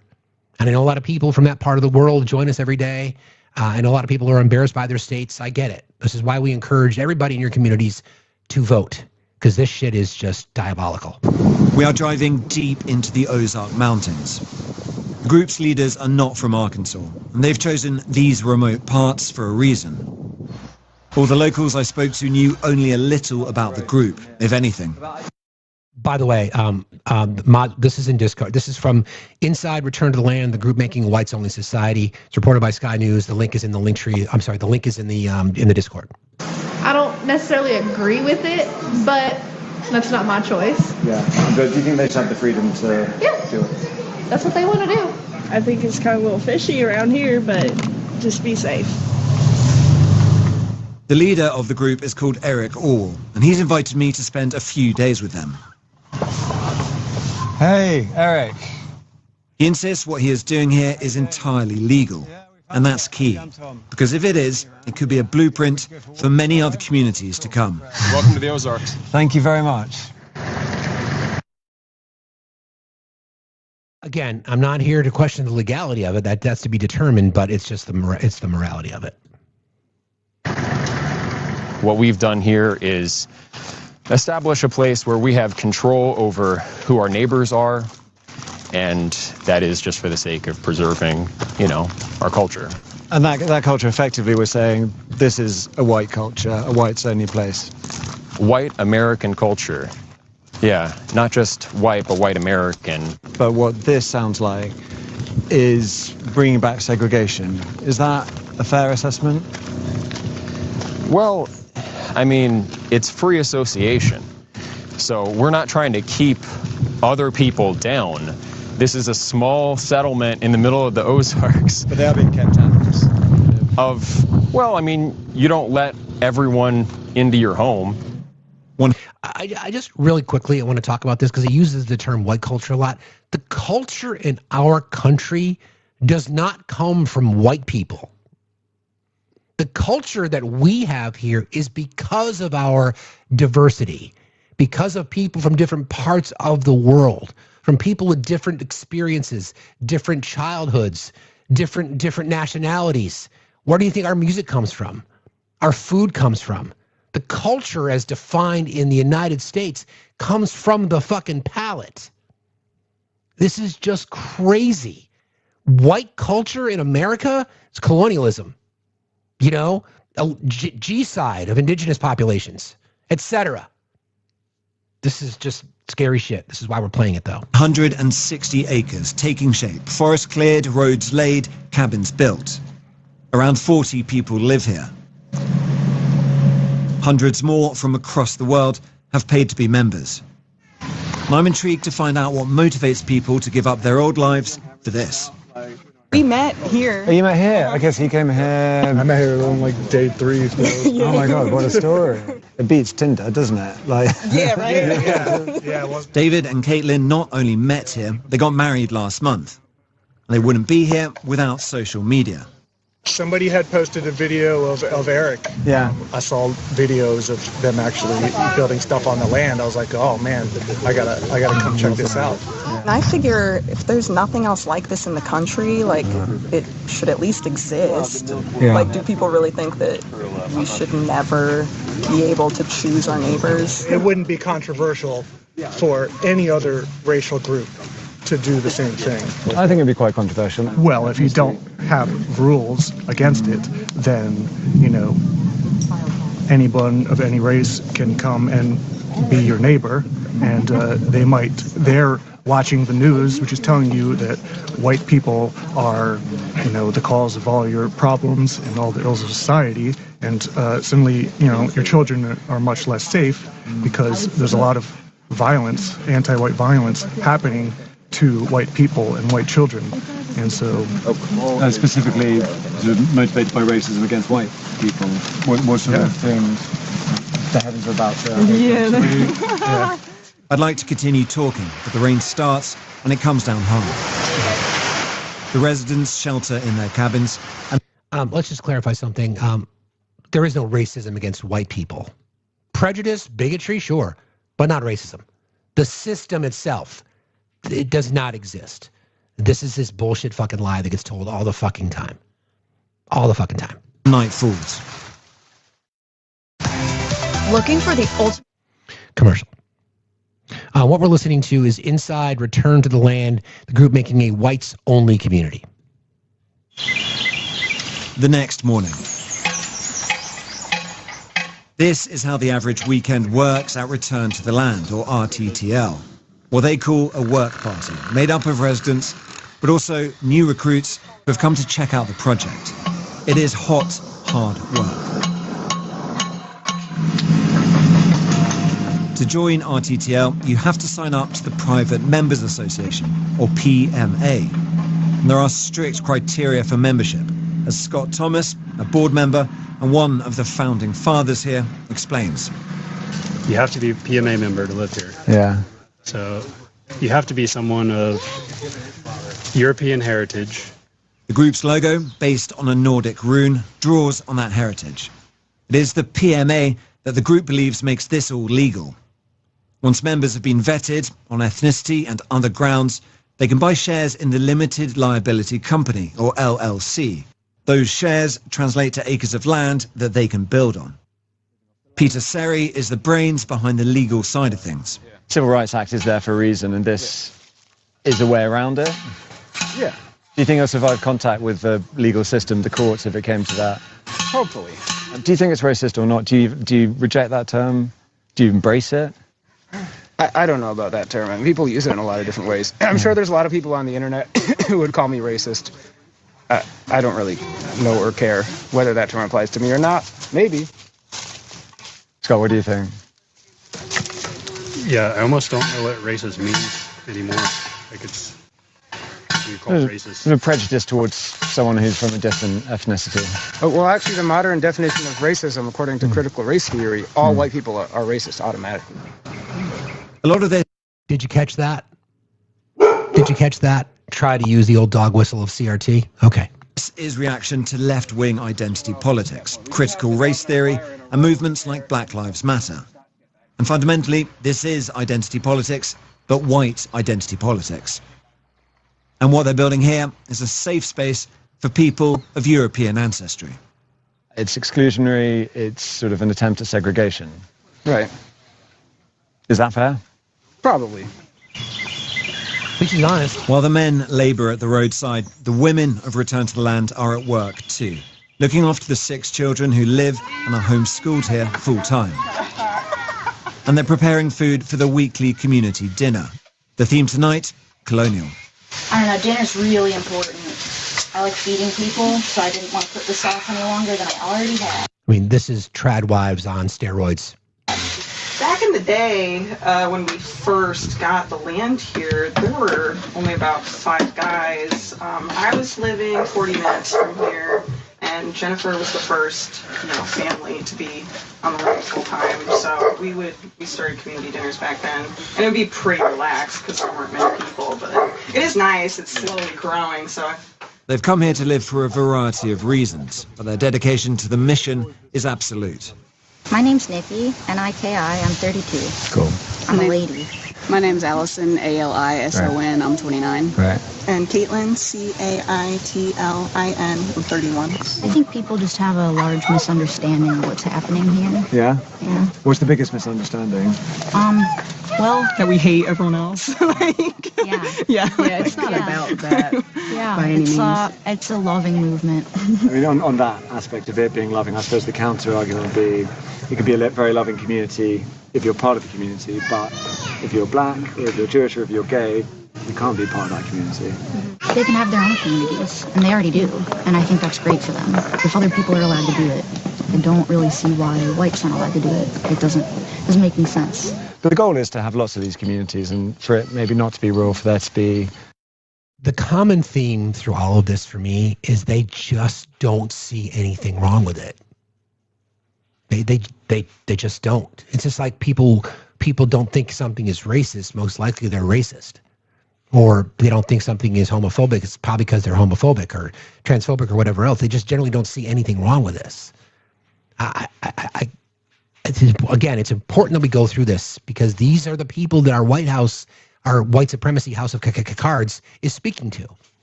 These are the people that they're talking to. These are the people that Stephen Miller wants. This is the fucking wet dream for Stephen Miller and Russ Vaught and the other co-authors of Project 2025. This is what they want. Okay? Cities on the same basis, right? Yeah, that would be neat. I look forward to seeing how this movement grows over time. There are other ways to increase numbers. Nikki, Caitlin, and Allison all met their partners at the community. And RTTL is explicit about this. It has an online fundraiser to give cash rewards to parents of newborns as a means to incentivize population growth. Just before we arrived, they had donated $1,000 to a family for having their 6th child. So the women connected to this community are breeders. That's it. These families get compensated if they breed. $1,000 per kid. The more kids you bang out, the more money you get. Yeah, I shit you not. Is that part of the mission as well, to sort of have big families, to make the community bigger? Is there a sort of pressure there? I don't think so. I don't feel particularly myself, I don't feel any pressure to have a big family. I think there's a kind of expectation here that you do want to, as part of helping grow this thing, that you're going to have kids. It's just sick. There's more than about 15 minutes left to play of this, and I think it's really important. It's beyond Handmaid. This is full on fucking Gilead to me, but yeah. There's not a lot to show around here. I basically just have the whole pasture area. Peter is unattached. This is his homestead. He's been on a journey. He told me he used to be a liberal, a hippie even. The knife is a tool. It has to be very sharp in order to cut properly. He founded a commune in Ecuador, an intentional community based not on ethnicity, but veganism. So this is your lot? Yeah. He's also immersed in internet culture, someone who delights in provoking reactions, a troll. On the group chat on the messaging app Telegram, he's posted the numbers 1488. The 14 refers to the 14 words, a white supremacist slogan. And H is the 8th letter of the alphabet, so 88 means HH, which means Heil Hitler. Because you've put that in the Telegram, for instance. What does that mean when you place that in Telegram 1488? Well, I use it as kind of like a funny comment throwback. As part of that Nazi discussion, another frequent topic on the online chat is the Holocaust. Usually minimized, sometimes even mocked. The Holocaust, stands as a unique crime in the history of... F1 in the chat, the first I've heard of... Hold on. She's the reason... F1 in the chat, everybody, if you guys wouldn't mind. Hang on one second. Let me go back where I was. Hold on a second.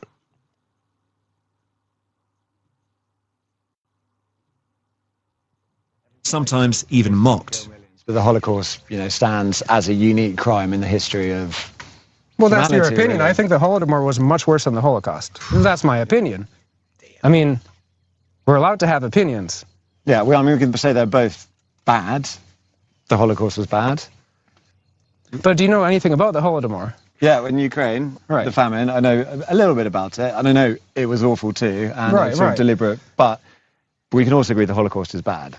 Well, we don't have to say that one was objectively worse than the other. I'm not saying one. I'm not saying that. I'm saying, was the Holocaust a bad thing? So basically all I'm saying is that, I don't really see it as concerning that people are talking about Hitler when it's acceptable, it's publicly, socially acceptable in the United States for leftists to support German Mao. It's quite difficult to agree on even the very bare minimum here. It's just interesting, sort of, when we're coming to talking about the Holocaust, it's always about something else. And, I think most people would agree the Holocaust was a bad thing. Right. But you're not willing to agree with that. What, do you want to talk about the whole... I mean, it seems like an interesting subject, but... It is an interesting subject, but I also think that was a bad thing, but I think the Holocaust was a bad thing too. Right. Yeah. Well, are you asking well, no, I'm asking you, do you think the Holocaust was bad? Yeah. Okay. Yeah, I think the Holocaust was bad. RTTL is based on... Took just a little bit of prodding for him to admit that. Okay. Exclusion. But that also means building community for those allowed inside. This isn't just for our camera's benefit, to present a veneer of clean, healthy living. It's central to the project.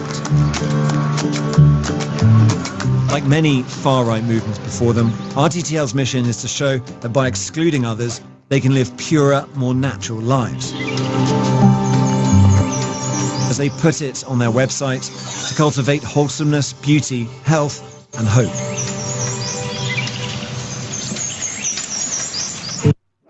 They're good. You get these bucolic images of streams and flora and the fauna and farm animals, and yet it's fueled by people who've got so much hatred in their hearts.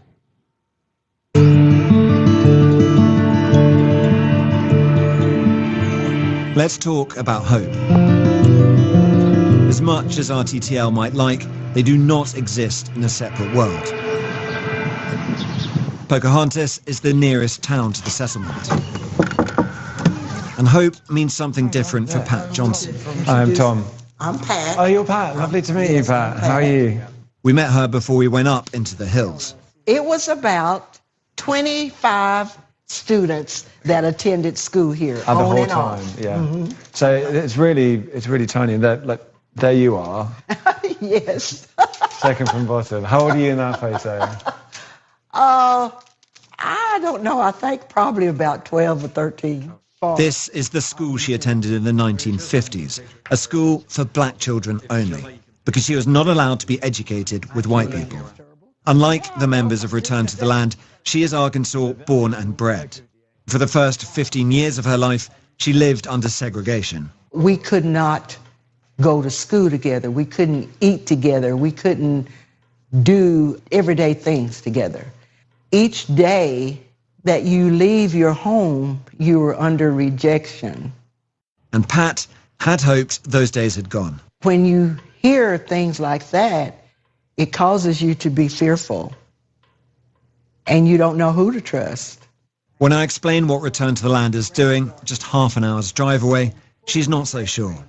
And in her eyes, there's one main reason for that. And I feel like that's the change of, and I'm just going to say, I think it's the change of our presidency. That's what I'm going to say, because I feel like that's where the change is. It's allowing people to have the right to be open for hatred. That may be a feeling, but it is also backed by the data.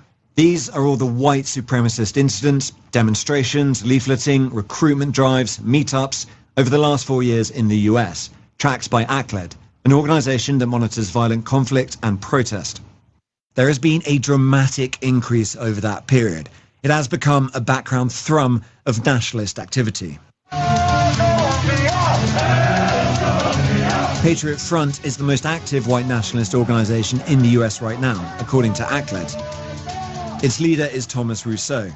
Foreign races have never successfully assimilated en masse into American culture and nationality. And the group has tight links to Return to the Land. Eric and Thomas speak on each other's podcasts and have fast-track membership for both organizations. Again, the data doesn't lie. We've seen this massive rise in the formation of these alt-right groups and the rise of political violence. It's overwhelmingly conditioned on the right. Well, it's always been on the right, but for decades, the numbers continue to rise. And now you're seeing these communities that feel like they've been given license to just show themselves without the hood, so to speak. Feels good? Yeah. It's about time we spoke to Eric. Less than 50% of children born today in the U.S. are white. I'm white. My kids are white. There is something to your background that informs who you are, your sense of identity. And we don't want that sense of identity being taken away from us involuntarily. So we're taking control of that situation and creating an environment where my kids can celebrate their identity and not have it, threatened from outside, I guess. But why is that threatening you? Why is that an issue that you've had to address? There will always be white people. Great question. Well, I'm feeling a little nervous now in the interview. We are forced to accept people into our neighborhoods, into our businesses, and into our lives who won't share our background, who won't share many of our cultural priors, even moral priors. We don't have a rule stating, if you have X amount of non-European ancestry, you're definitely out. In many cases, yeah, that would disqualify someone. Were I to apply to the PMA and my views were different, I'd probably be allowed in. Do you think that's likely? I know it's a case-by-case basis, but just off the top of your head. Yeah, possibly we would accept you in the PMA.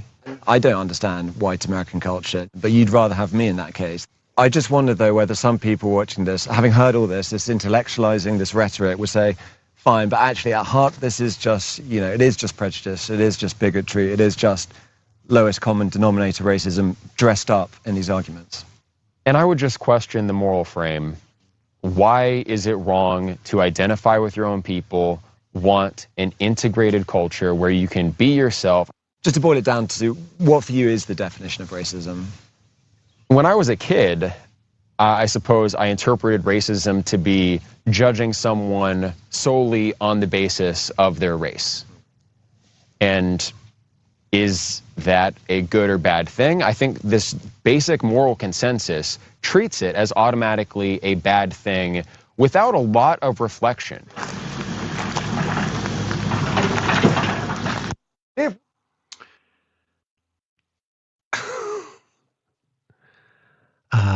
Yeah. This is my last day here, and before I go, I want to speak to John. Not a leader like Eric or Pete or Scott, but an acolyte, a young one and newly arrived. He's only been here a month. I'm trying to knock off some of this more good topsoil, give it some more... We'd seen him when we first came up. He guided us in on his bicycle. Just you have a community where you feel like you belong here. You have people you can talk to, and I can't explain it. It's too beautiful. It's nice. He'd been working on Scott's new house over the weekend. In return for his labor, he gets cheap rent. John dropped out of college, and he's worked jobs all over the United States. He's 26, younger than the leaders who are all in their 30s. If they are the recruiters, he is the perfect recruit. And for John, the primary motivation was financial. To me, it's economical. It's an economic decision, right? And, you know, everything else just kind of falls in line. Yeah. But the main thing to me is cheap land. Everything else is a bonus. You've got 2 levels here. Yep. Got a loft up top and... Everything else is a bonus? Everything else is a bonus. Okay. This is the main area. It's a living area down here. So it's quite comfy, right? It is quite comfy. As for excluding people, I don't see it that way. We're trying to embrace our culture and our heritage. It's been denigrated, if you ask me. We've turned into a melting pot of a country for a long time now. There is one last thing before I go. A concert put on in honor of our visit. This first piece that Peter and I are performing, it's called The Virginia Colonies by Fred Cooper. The English governor returned to take his place. Eric himself takes the stage. This is a Baroque flute, also known as the German flute or the penny whistle. It was a very popular instrument in colonial America. It's not easy to look tough with a flute, even if it's German. But the audience is rapt.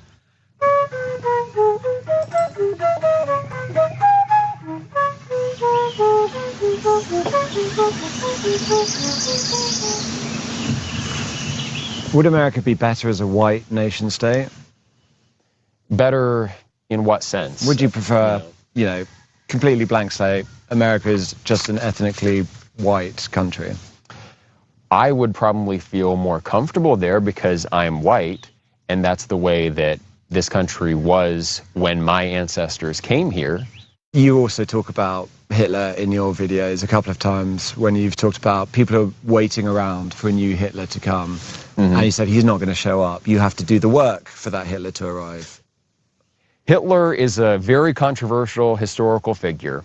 I think the mainstream view is one-sided. It's informed by World War II propaganda, but also the contrary position that Hitler did nothing wrong that many people online say, that's also a one-sided view. I think all historical figures are complex, multidimensional, but when I say like you're gonna have to wait for that new Hitler to arise, I'm not saying you're gonna have to wait for a new person to start a new Holocaust. I'm saying you're gonna have to wait for a charismatic leader who's going to advocate for your interests, because that's how a lot of people see Hitler. You mean like Donald Trump, for example? I'm addressing how they think of Hitler, not my own view. There are other PMAs, other bits of land that are going ahead. Yeah, there are 2 other groups, actually 3, organizing. One in Appalachia, one in the Pacific Northwest, and then another one here in Arkansas. So this is the growing movement? Right now it's growing very quickly. Yeah, we have applicants every week. I would like to see more communities so that people in all parts of the U.S. have this as an option if they want it. I would also like to see us network and branch out internationally to a greater extent. Is there anything you want to talk about that I haven't asked about? I kind of want to ask you, you know, after seeing this, do you think what we're doing is immoral? Yeah, I do. Yeah? Yeah. And that's not, for me, it is morally objectionable. I think the way we've talked about it is, I don't think it is like a country club. That's the difference. I don't think this is sort of free association. I think you are depriving people of a fundamental right to housing. That's how I see this issue. And I think the reason I'm asking those questions about where it goes from here, I think that is a thought experiment, but I think if you replicated it large, I think I would be unhappy with how that looked if it were in my country and if I were on the receiving end of it. You think intentional communities shouldn't be able to associate how they like? Not on the basis of race. And the Arkansas State Attorney General told us This is the first I've heard of these allegations. Racial discrimination has no place in Arkansas or anywhere in a free society. These allegations raise all sorts of legal issues, including constitutional concerns. My office is reviewing the matter.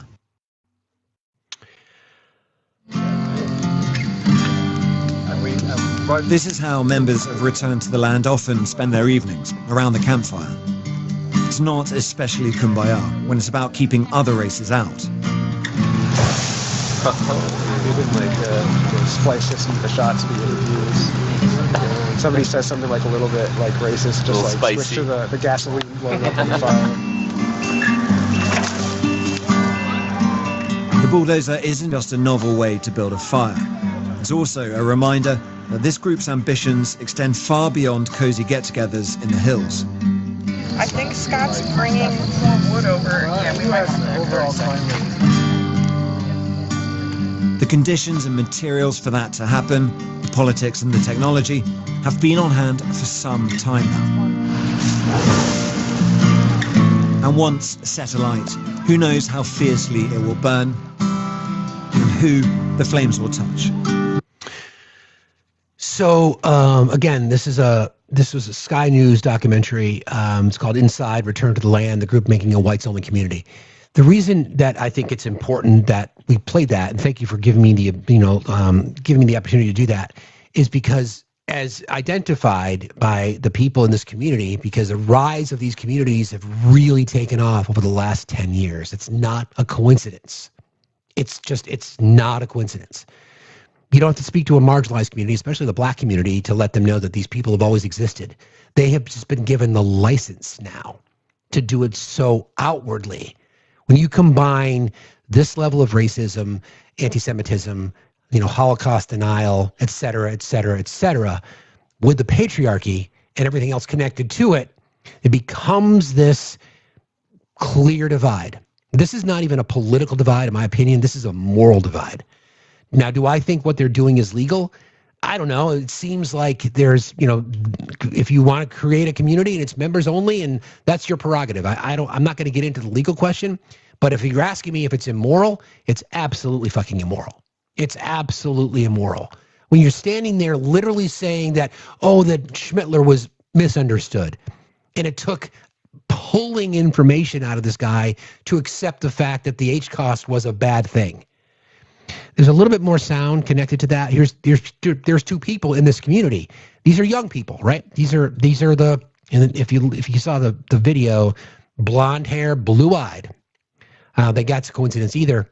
But this is the community that we're talking about. This is dating in one of these all-white communities. Here you go. This is really disturbing. This is Josephine Moore, and we live on the land here at RTTL. Have you guys had any kids yet? No, we're not married. Yet. Oh, you guys are dating? Yes. Courting. What's courting? Courting is just like dating with more steps. Essentially, we have to be verified by our supervisors and guardians, people we look up to and respect, and they both monitor our relationship and help to advise whether or not we are good for each other. If they decide we are good for each other, then they walk us along and help us to pursue the relationship that would, end in the best outcome, which would be getting married and having as many children as possible. For Jonathan, who grew up in a Mennonite colony until he was 6, exiting standard society and courting his future wife in isolation is the only viable option for long-term success in today's dating culture. What is right with the dating culture? Every woman on the internet is more or less advertising herself as sexually accessible. Blame it on women. There you go. That tracks. And so if that's what you want to do as a bloke and throw your soul away for a quick goon, it's great. Dating culture for that. The problem with that is, and we see this demographically and statistically, the birth rate is going down exactly because of the over-accessibility of sex. The marketplace value of sex and monogamy as a whole is basically at an abysmally low level, probably the lowest it's ever been in human history that I've ever studied. And that does not benefit the future generation of our offspring. It does not actually benefit a happy life. Offspring. Not children, offspring. People above the age of 40 who are married long-term have significantly happier lives, both male and female. Yeah. So when, a lot of people I know a lot of creators do these conversations about body count. And I think you see a lot of people, obviously mediocre men at best, who will go 10 toes down stating that, body count matters to them. You get people like this guy who truly feels that the problem with the moral breakdown of our society is at the fault of women. You heard it.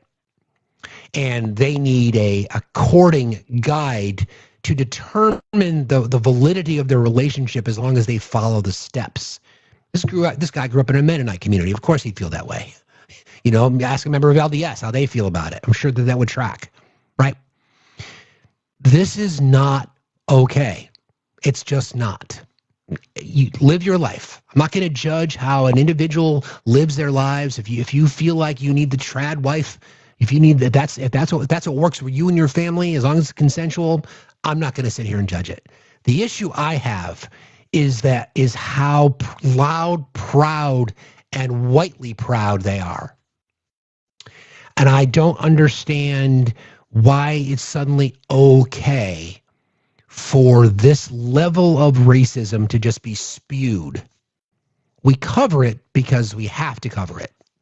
Because this is what happens when people are not paying attention. This is what happens. I got you, Charlie. I think you know what I mean, though. It's what happens when people are not involved. It's what happens when people just decide, I'm just going to check out. I don't really feel like I need to participate in democracy. This is what happens. And you've heard it. You've heard people talk about it, how this movement has been emboldened by people like the current president of the United States, and Nick Fuentes, and Tucker Carlson, and Charlie Kirk. This is the kind of society that they want. They're not even hiding it. They don't want, the reason that they want to make excuses and lie about DEIA is because they don't want diversity. They don't want equity. They don't want inclusion, and they don't want accessibility. They don't have an argument against it. They don't understand it. They'll reference dog whistles like, they'll say they'll talk about inner city violence. They'll talk about, gang violence, etc. They're trying to figure out a way to justify their hatred and their bigotry towards others. The great replacement theory, the end of times, etc. This is what they want.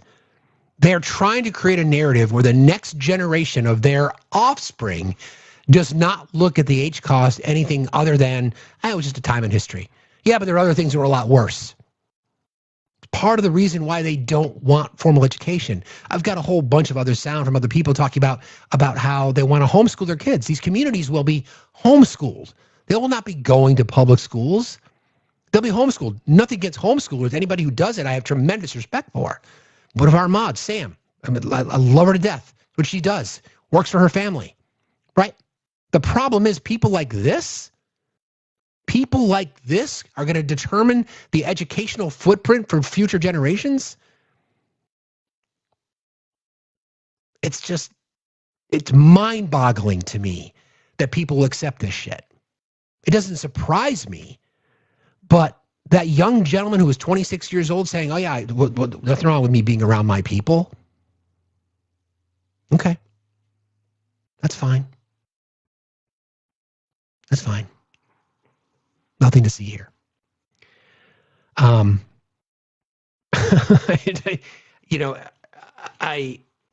You hear this talk and you hear this rhetoric and you think it used to only exist in like subreddits or like in the deepest, darkest corners of the internet. Not anymore. Reason I wanted to talk you guys through that is because of the fact that we will not allow them being the racist, bigots, white nationalists, Christian nationalists that are overtaking not only our society in many cases, but our federal government. We're not going to let them win because we're going to call them out. We are going to call them out for what they are and who they are. And we're going to call them out because we're going to be more educated. We're going to be harder working. We're going to be more compassionate. We're going to be more kind. We're going to be more empathetic. We're going to be more understanding. We're going to prioritize the things that genuinely really should matter, like public education and public health and propping up marginalized communities and supporting the entire social safety net so our society can thrive without them. We don't need them. Let them live in their little communes, not our commune, but their little white supremacy haven in parts of our country that are already conditioned to follow a particular ideology. I'm sorry about that, Arkansas. Again, Sam, I know that's close to you. I know it's got to bother you. This is the stuff this is what's happening to our country. This is what's happening. And are we going to stand up to it? Are we going to allow it? Are we going to do anything about it? Are we just going to accept it? Are we going to address it with our children, especially those that are red pilling? I'll take this as an opportunity to remind folks that tomorrow night, 7 o'clock Eastern time, we'll have a regular daily live tomorrow morning at 8. Tomorrow night, 7 p.m. Eastern time. I'm going to be joined by our friend Ash and our new friend Adi, and the conversation will be about breaking the red pill and are men capable of loving themselves. This is all part of it, I think. So because the red pill has such a powerful influence on people in this demographic. There's a lot of millennials that have joined this group, right? They're aging out of Gen Z. They're now in the millennial generation, and they want to reshape and repaint America. And we can't let it happen. I'm going to do everything I can to continue to talk about it, but it's necessary for us to talk about it. So thank you for letting me do that. Okay. A few more things I wanted to kind of cover today. I don't think I've gotten to most of it.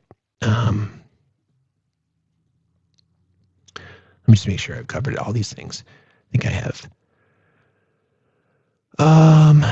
Yes. Let me just make sure. Let me just check in with the mods, make sure there's no breaking news that I've not covered. I think I'm good. Yes. Oh, this is okay. This is Bongino with Hannity last night. Just last night? Yes, it was. So let's listen to what he had to say.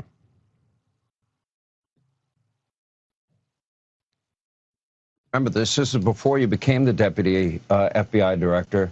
You put a post on X right after this happened, and you said there's a massive cover-up because the person that planted those pipe bombs, they don't want you to know who it is because it's either a connected anti-Trump insider or an inside job. You said that, long before you were even thought of as deputy FBI director.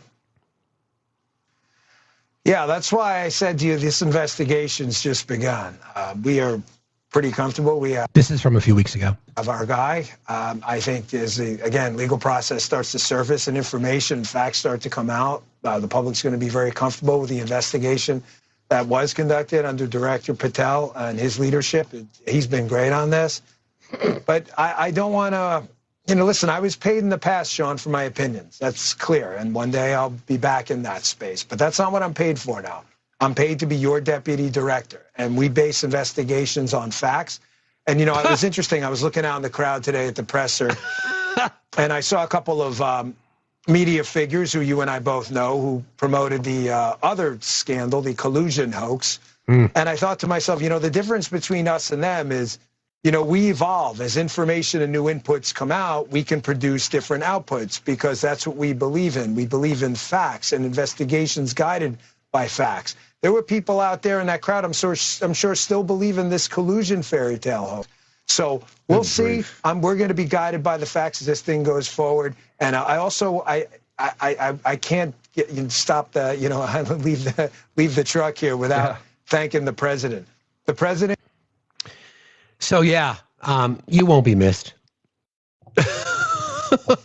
you won't be missed. And remember, again, part of the reporting that came out of the Vanity Fair story with Susie Wiles about how she refers to numerous people within prominent positions in the cabinet as, right-wing zealots and bloodthirsty, and J.D. Vance is an opportunist, conspiracy theorist, et cetera, et cetera, et cetera.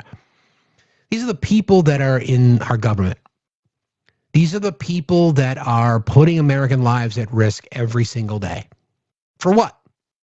For what? That's the question, because they have a view that is not dissimilar to the people that we just featured in that RTTL expose documentary. So it's kind of the society that they want. They don't want diversity. They don't want equity. They don't want inclusion. They don't want accessibility. They don't want women to have a voice.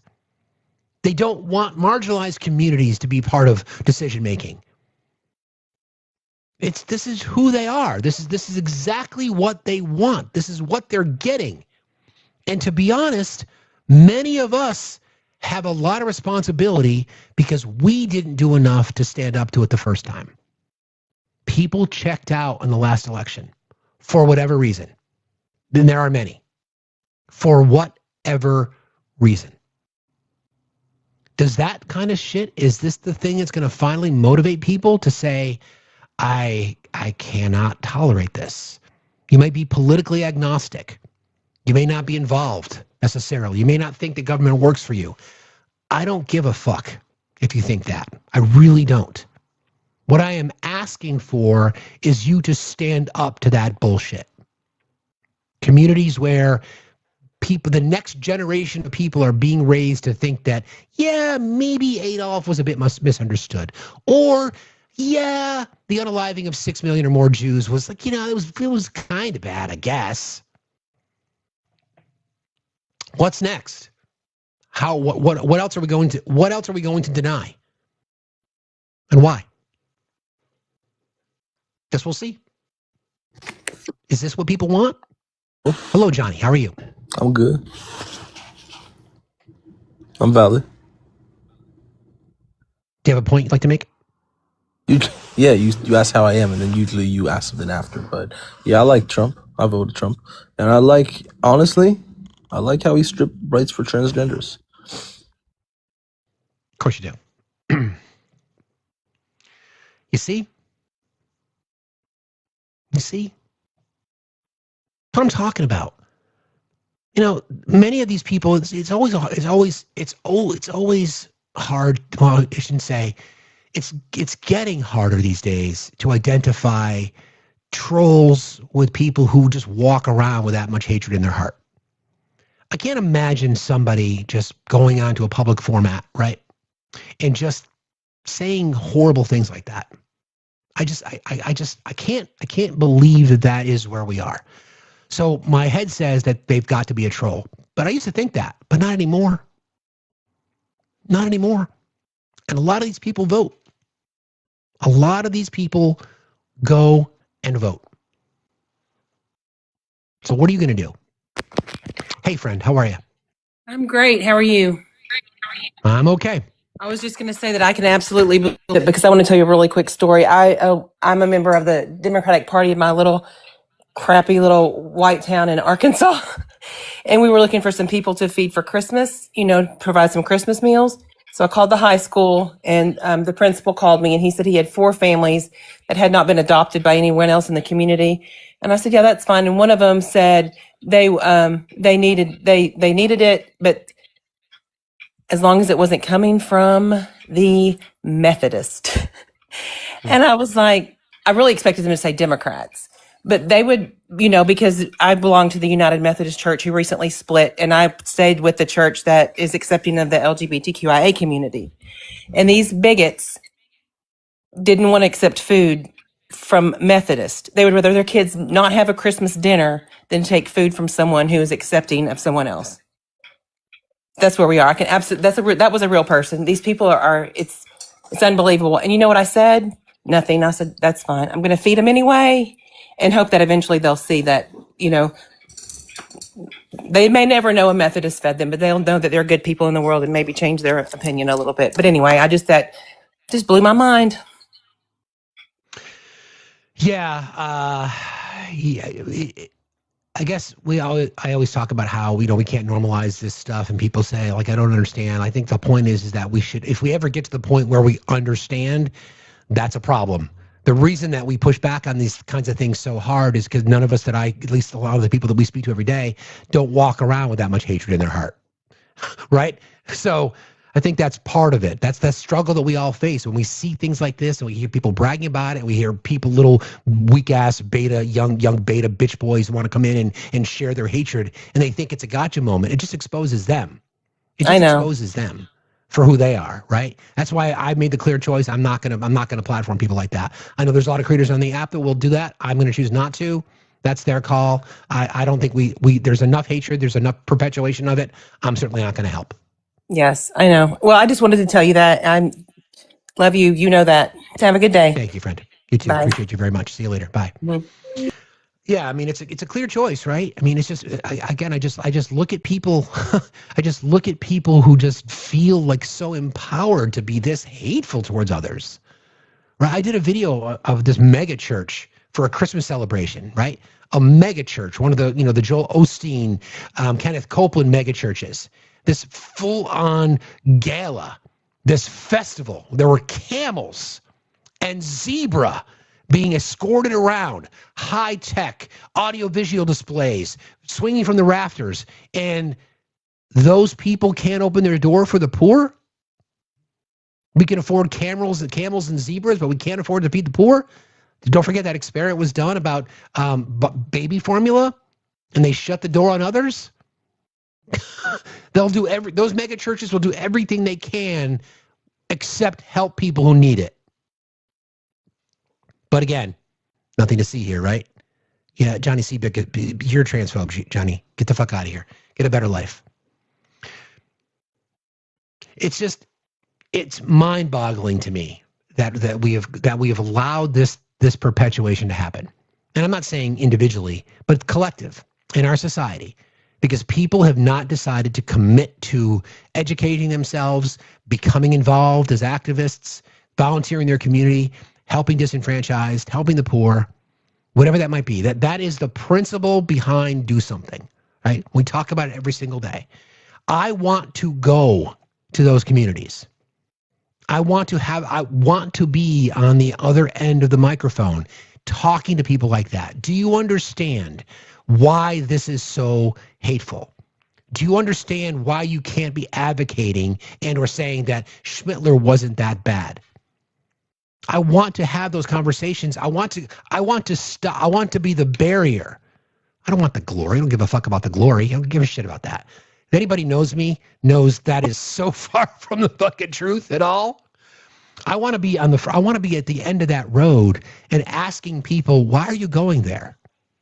Why are you going there? Why would you want to walk into that particular space? Do you know what you're saying? By advocating for a community like this, by going to places like that, by paying your membership dues, what you are signing off on is the worst common denominator of the human condition. That you're all in on your racism, that you're all in on your bigotry, that you're all in on your hatred, that you're all in on your transphobia, your homophobia, your misogyny, your love of the patriarchy. Why? So you're raising the next generation of that. You're telling your boys, when you have sons, that they are superior to your daughters. That it's okay to hate somebody based on their race. That it's okay to hate somebody based on their sexual orientation. Is that the kind of person you want to raise? You're literally telling this is the weird dynamic. Even people who aren't even necessarily in those kinds of cults, those white nationalist communities, RTTLs, even Christian households these days, even conservative households these days who prescribe to the one vote theory. You've got a son and a daughter. You are telling your son that they are superior to your daughter. You are telling your son that he is better than your daughter. You are telling your son that you were probably tempted by that girl that you assaulted. And you're telling your daughter you probably tempted that guy who assaulted you. That's what you're saying. We see the grape apologists every fucking day. But you ever thought about it in more human terms? Do you ever thought about the message that you're sending your children? Nobody says that? Really? Okay. Sure. You ever thought about that message? You ever thought about what it is that you're saying to your children when you live in your patriarchal households? In the environment that you claim to be, an advocate for the rights of others? Really? Really? Really? Good morning, my friend. How are you? I am hanging in there. Thank you so much. I really appreciate your support the last night. So I wanted to come up because this topic of hatred, and I see like Jim, like people down there saying that the Democrats are so hateful and violent. I just want to tell a really quick story, if you don't mind, if it's okay, about my situation in the most safest terms, about how hateful and violent the MAGA and Republicans are.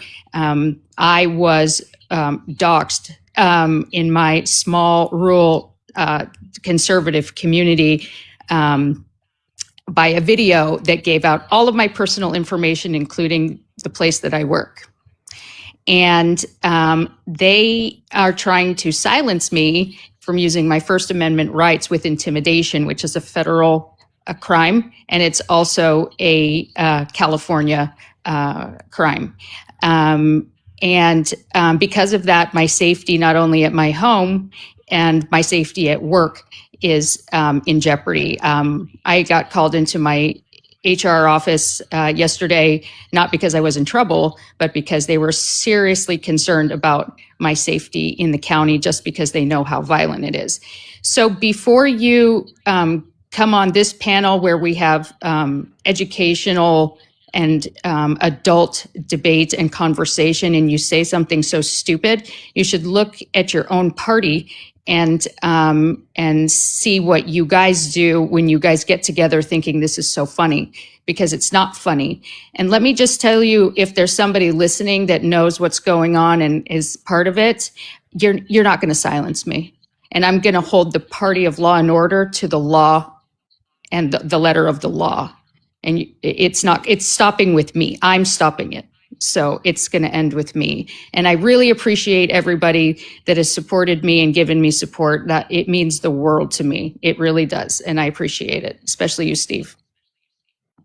I got you, friend. Like I said, I see you, and I put you in contact with some dear friend of mine, and we got you. So yes, I'm going to talk to him today, and I'm really appreciative. Everybody that reported the video, I really appreciate it. Thanks, Jen, for being here. Appreciate you, friend. Be safe. Keep me posted, okay? I will. Talk to you later. Thanks. All right, bye. It's that kind of stuff, right? It's that kind of stuff. Somebody who's been doxxed multiple times. I've had my life threatened on the daily. I mean, 25 to 30 death threats a week. Years ago, my daughter's school was mentioned in a doxing threat that I got. I contacted law enforcement, and they did their thing. People on the right seem to think that left-leaning creators are out there reporting lives. No. Nope. I do a live every single day. Sometimes there's 2,500 people in here. We don't get our lives taken down. We get people reporting our lives for misinformation and hate and harassment, but 99 out of 100 times I win these appeals. I don't have 25 different accounts. I've got 2. This one and my Factsstillmatter 2.0 backup, and then I've got a couple of other accounts that I'll use if I just want to troll. The hate's not coming from the left. It's just not. The data doesn't support that. The rhetoric certainly doesn't support that.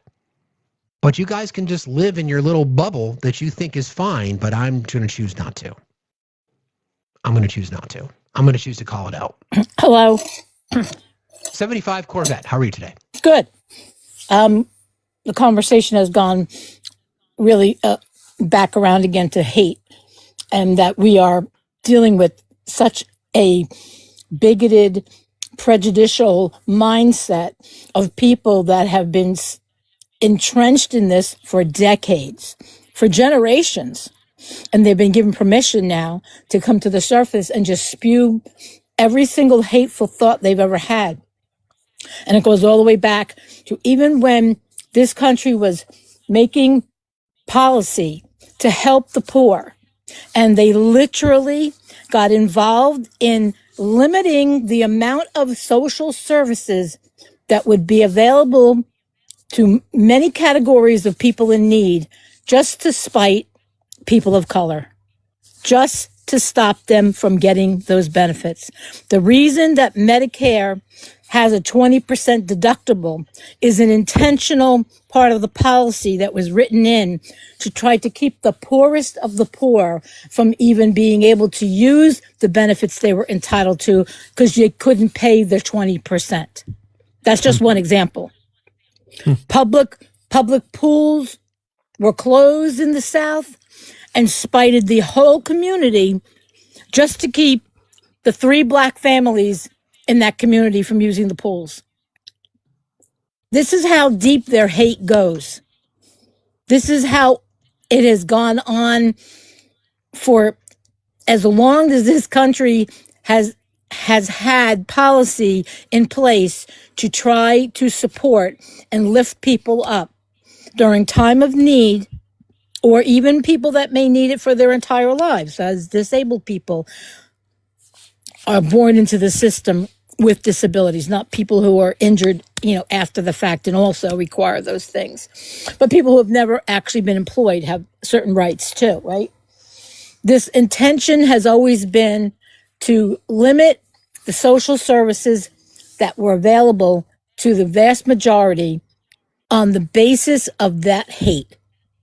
And today, I know when I was in college, numbers were thrown around, and I know that I learned then that it was only about 12 to 14% of the population were Black, the Black community.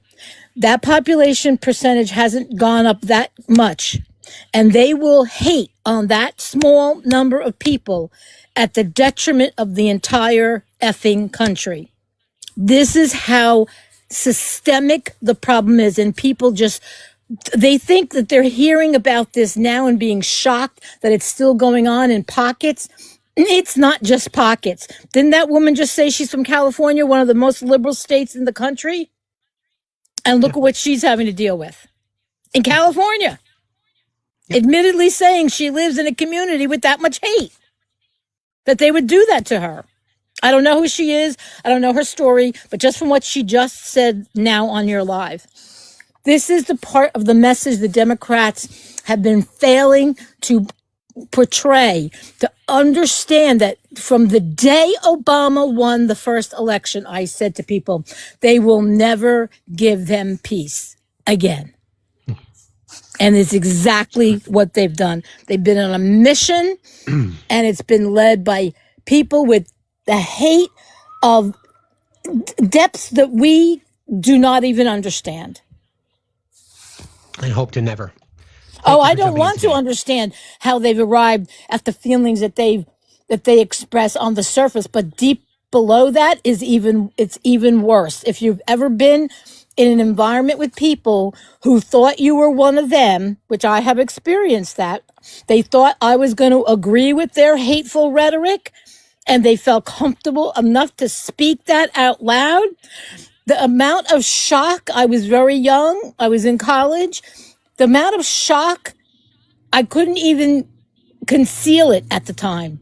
I literally had to leave the premises because I could not believe what was being said in front of me about people that they thought, not just that they're better than, that they didn't even want to speak up in human-like terms. Let's just put it that way.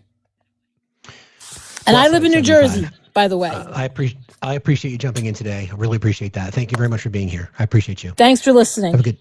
You got it. See you later. Bye. She's right. I mean, no notes, and actually, in Cookie in our chat just reminded me of something. It's not a coincidence that we've seen this massive spike in tuition costs for colleges and universities. I'm in the middle of dealing with that right now. Black communities getting the largest demographic per capita, the most educated demographic per capita is Black women.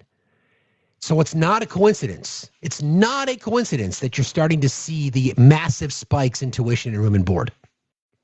It's not. It's not a coincidence. It's not a coincidence. It's not a coincidence. You got to make it sure. We got to make it even more privileged. Yes, the shirt's in the shop.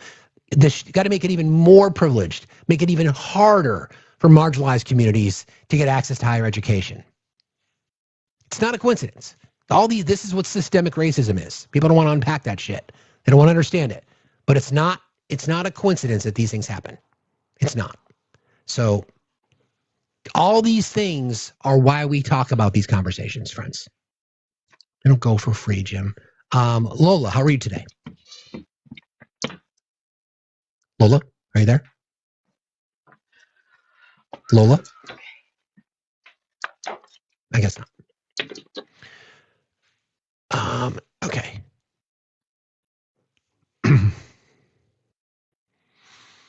They only want the rich and the dumb. Well, yeah, exactly. There are still scholarships, and we're waiting for a bunch of those to come down the pipe. Anyway, one of the, I guess, how to wrap this up, and then we're going to wrap. For those of us who are so incredibly appalled by the things that we see, I hope it remains that way. I hope, though, that the way how appalled and angered you feel turns into motivation, turns into activism, turns into the do something spirit that we talk about every single day, right? They're going to do what they're going to do, right? You're going to see the hatred, and there's a lot of trolls, and a lot of them don't even live in our country anymore or never did. They're out there. They're out there. They're going to say the most hateful things. I want people to be motivated. Okay? I really, really want people to be motivated. That do something spirit we talk about as we build this out, got a couple of sidebar conversations that are happening. I am going to be going on the road one way or another. One way or another. If I'm selling stuff along the way, or if it's whatever the fuck it is, it's going to happen, because I know that there are tens of millions of Americans who are not engaged in our political process, and they need to be. For us to be able to, turn the switch the other way, and for that Overton window pendulum to swing back. Because a liberal society is a better society. There's no denying it. A liberal society is open-minded to others. Far from perfect. I'm not asking for perfect. I'm not asking for perfection. I am asking for people to be given a chance in our society, because I believe in hard work. I believe in compassion. I believe in empathy. I believe in recognizing talent. I believe in supporting the middle class. I believe in a strong social safety net that benefits everybody, certainly because all boats rise. I believe in overfunding public education. I believe in a public health system that takes advantage of what we are capable of here. And instead, what we've done, because we've become apathetic as a society, we've allowed what we see in this administration. Seriously. And I'm not going to tolerate it. And I hope you get angry too. Again, these conversations are not always easy to have. I feel very comfortable in having them with you guys, because I know how smart this chat is. And I know you guys are thinkers, and I know you guys care. And I know that a lot of this information, I've been in other lives and I've heard people talk about and reference me by name. Like I heard Steve talking about this morning. I take that fucking seriously. I really take that seriously. I'm careful about how we analyze information. Like I don't want to step in too hard or too soon on things without knowing all the data. That's why it's important to us. But I can tell you this, we are committed. We are our collective community here. We are committed to pushing back against this shit every fucking day. That is our mission. That is our mission. And I don't want people to forget what's important. We are here to defend the rights of others because there are too many who've been living in isolation for too long. That's my goal personally. Mama, how are you? I'm okay. How are you? Fine, thank you. What's on your mind? Well, I just joined a little bit ago and hearing, all of the stuff about racism. And I can't understand how people would want this for their children. Like, why? I don't know. The children are our future. I'm raising my 13-year-old granddaughter, and she's biracial. And we live in a predominantly YT area, and she experiences it firsthand, the racism in our middle school. And it's insane. There are children in the 8th grade who are talking about Schmittler, who are talking about Germany, in the sense like they're so interested and they want to be like him. It is it's just insane to me. I am very thankful that our principal comes from the Philadelphia area, and she does not pull any punches when it comes to dealing with racism. If I call her and say, this happened today, can you look into it? She is on it. And I am so grateful for her. I cannot understand how any American citizen can want their children to be subjected to racism and want to teach them racism and to hate other people. It makes me sick. I agree. I mean, I think that's in general the sentiment that we're talking about, and that's why I hope we never understand it. Like, we do understand it, but we don't at the same time, right? Yeah, I'm 50 years old, and I guess I've been naive my whole life, maybe it's just that I always wanted to see good in people. I never knew my parents to be racist until Donald Trump, and I don't speak to them often because of that. But I heard the N-word out of my stepfather's mouth, and I walked out of the house, and I was like, I cannot even believe what I'm hearing. He's been in my life since I was 10 years old and have never known him to be like that. And I'm like, oh my gosh, has he always been this way? Probably. Yeah. Sadly. Yeah. Probably. I agree. Well, thank you for being who you are and what you stand for, and for joining us today. I appreciate you very much. Have a good day. Be safe out there. Okay. Thanks a lot. You too. I appreciate you. Bye-bye. You got it. Bye. It's not okay. I mean, we can't normalize it, and we won't for the most part. I want you to be angry. I want you to be motivated. I want you to be frustrated. I want you to be energized. I want you to remember what it is. We've had a lot of breakthroughs with a lot of people in this space. When we started talking about do something, I want to shout out our friend Dano, who last week had talked about his doing something and what it meant to him and the impact that it had.